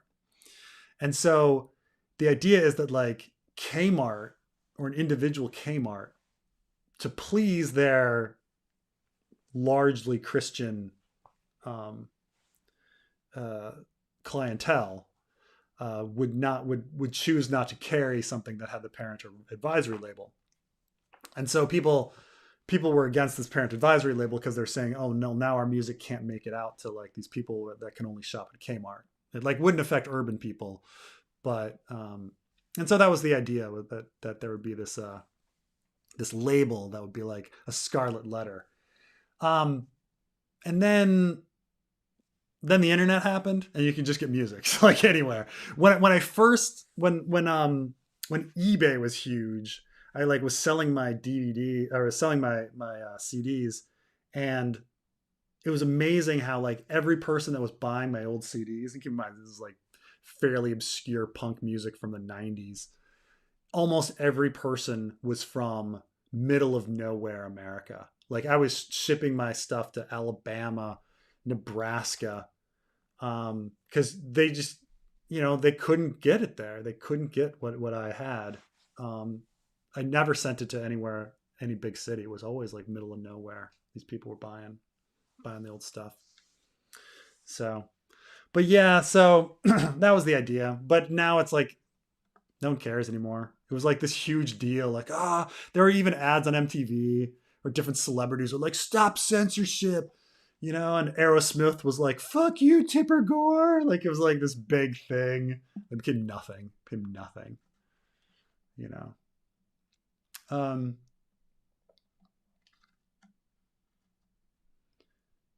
oh, okay. Let's do Detroit style pizza as a hubcap. Detroit is square, I think.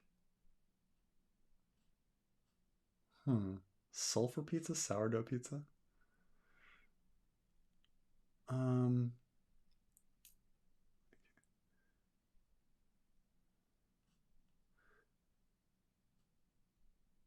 there's Napster and LimeWire. Yeah, yeah. I mean, stuff started going away, but I mean, keep in mind that like when I'm like selling like my old like CDs for like $5 a pop, people are like, well, I can go on Napster or try to find it, or like buy for $5 and have a physical copy.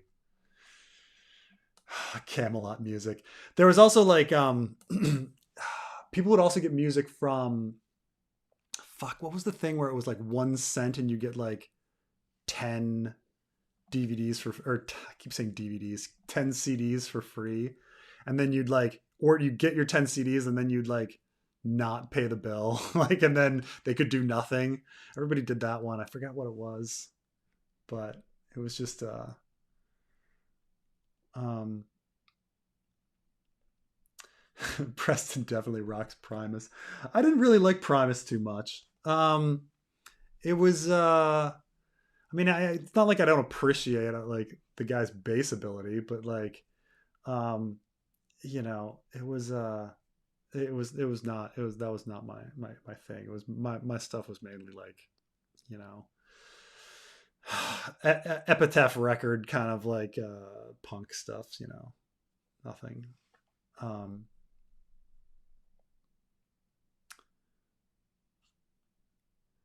I mean, at some point, parental advisory label became a cool thing. How Kubrick pulled a Clockwork Orange from the UK. That's true. Um, that's true. Clearinghouse. I think that was it. Yeah. You could just like put a fake name, and they started sending like DVDs. I had DVDs getting sent to Lando Calrissian at Columbia House. Yeah, I'd like DVDs getting sent to Lando Calrissian, and then a bill being sent to Lando Calrissian for DVDs. um, CDs. I keep fucking saying DVDs.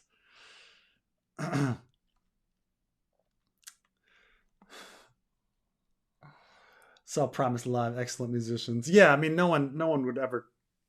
I think it's hard to think of a better bassist in like history, right? Like, but you know, it's I mean, there's only so much a bassist can do. Um,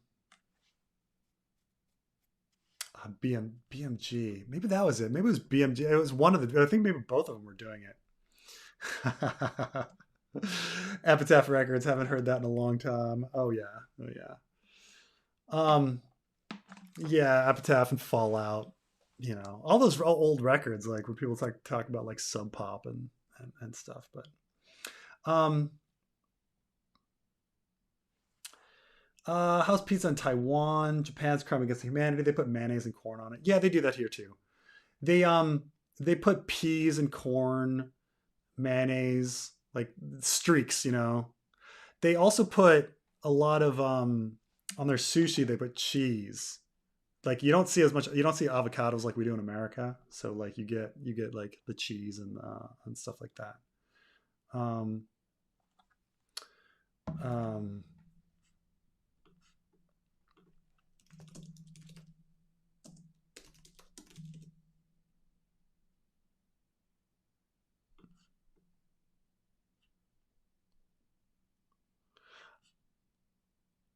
hmm. Um I've not heard of lake trout actually. Just looking it up there.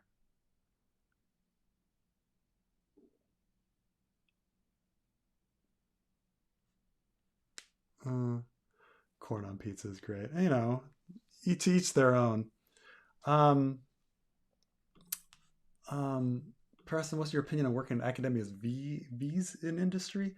I don't know. I don't know much. I mean, um, you know, my sister wasn't a big fan of like academia in general. My brother in law's in academia. There's politics to it.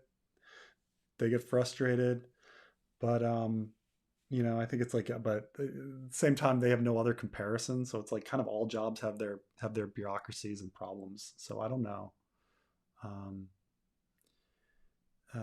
Texas, they dip pizza in ranch dressing. I think that's one of the choices you get with Papa John's, right? Don't you get ranch dressing as one of the things you can have your um, little cup?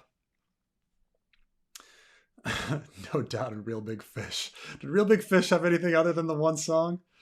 Um,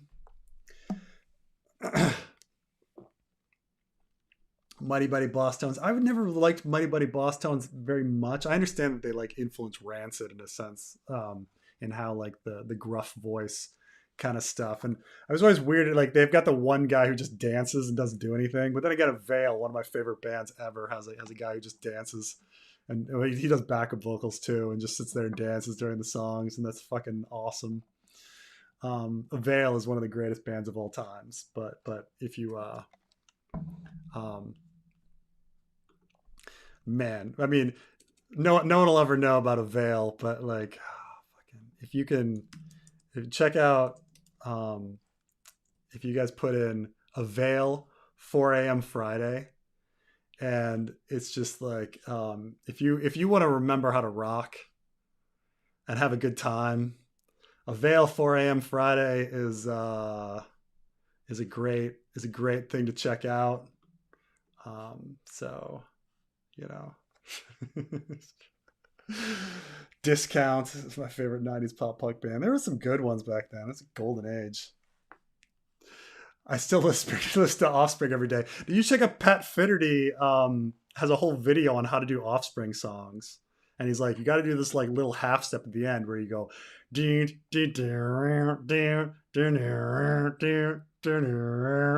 and I was like, oh, I guess I never noticed that they always did the half step slide, and that's how you do like an Offspring sound. An Offspring sound is to do a half step slide every time you do a chord.